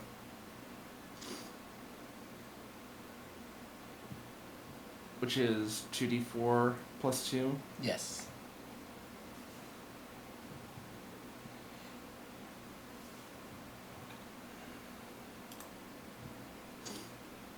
So I'll heal Stig for 5 points. All right. Stig, you have 5 hit points. I mean, if you're sure you want to use that resource that you have, go ahead. But I could lose lay on hands for 1 point and literally just save him without you. He already did it. Yeah. Okay. Fine. Yeah. I have a potion of healing on my character sheet. I can just give you one to replace the one you just used. That works. I just want to lord this over him. That I saved his life. So Oh, Stig, nice. Okay. so Stig, you kind of wake up. You're groggy. You guys still see Stig very pale and whatnot. You don't know if it's from the blood loss or from perhaps the vampirism that still is in his system. But Stig, you are conscious, and you see your friends surround you as you lay there, naked. I've got my gun on him. I've definitely got a spell ready. You Alright, hear check Gallifrey, in. but he's invisible still. Do you stay invisible? I'll let it drop as fall leaves just swirl around me and reveal me. Okay. Since we're in the moment, my angel wings would drop in literally 30 seconds, but I'll say that as he opens his eyes, he does see the angelic form standing above him that he might remember momentarily when he regained his humanity in the middle of the fight, bleeding from a wound in her neck, and claw marks on the back of her head. But she does kneel down in front of him, pulling out her amulet. The first thing I would like to do, Chris, is I would like to use the power of to detect cursed objects and people to see if there is any curse that remains on Stig. Okay. You still detect. You definitely Stig is still technically cursed. You do not detect the were rat lycanthropy on him, but he still has the vampirism from his great sword in his system. Okay. You still detect faintly from the ruby. The pieces of the ruby, they still have a bit of the whereat lycanthropy curse still in the pieces. You believe you can pick them up safely, but they still have that residue. And you are glowing, and Gallenford is glowing, and you can detect that you from the bites that Stig has given you are infected with were-rat lycanthropy. Yes. So if the amulet, has that radius effect and can tell me those things, I would say, well, there is only one thing I can do to help, and it will require quite some time. I think we shouldn't move him, or you, Gallenford, or even myself, as we could be. I mean, I look up at the moon in the sky. Like, we could literally change once the curse sets in at any moment with this blood moon in the sky. So I would begin casting the ritual, the Blessing of Zool. It takes 10 minutes per curse that I'm breaking. And if the magic of the curse is higher than what an 8th level caster can do, it would give me a level of exhaustion per time I do it. So if it's going to give me exhaustion, I just want to see what level 3 exhaustion does to me. So it would be Stig was at 3. Stig was at level 3. So you would gain 3 levels of exhaustion from Stig, from yourself. Just from Stig. Just from Stig, but from Gallenford and yourself, you would not gain any exhaustion. Okay, so it's hardest for me to break the curse on Stig because it was so far along. Since you and Gallenford were so recently inflicted, it was easy to remove. Yes. Okay. So 3 levels of exhaustion would if we get into a fight, guys, I'm messed because it does say that I would suffer disadvantage on attacks and saving throws at that level. So, and it would take me half an hour to remove these curses, and then I would be exhausted afterwards. I would just be panting and tired. I would slump against this tree and say, blessings be to Zool and hail the silver ring, but I need to sleep before I write this report. Well, the moment the curse is removed, just to help us all, Gallifrey would kind of say a rhyme as he casts Mass Healing Word on all of us.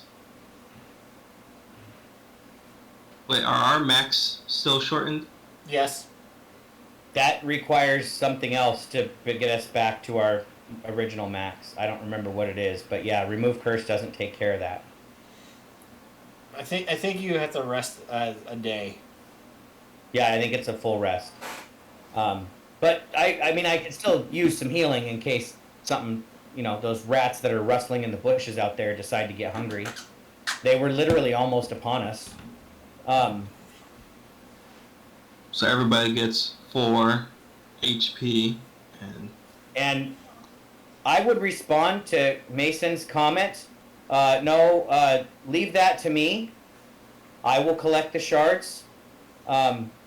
They do still radiate some of the curse magic, and I think they should be the shards should be placed in the vault along with the sword. I'm sorry, Stig, as you wake up, but I'm going to have to confiscate your sword.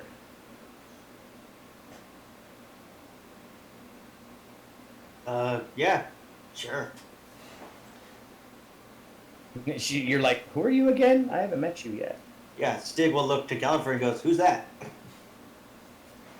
she just happened to be in the area to help.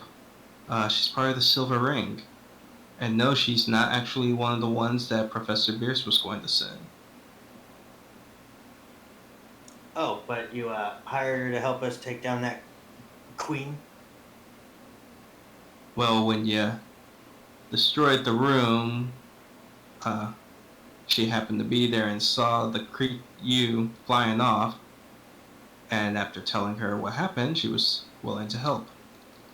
Are you telling me that I went into a drunken rage and ran off into the forest? I'm telling you, you went more berserk than when we fought the vampire bear.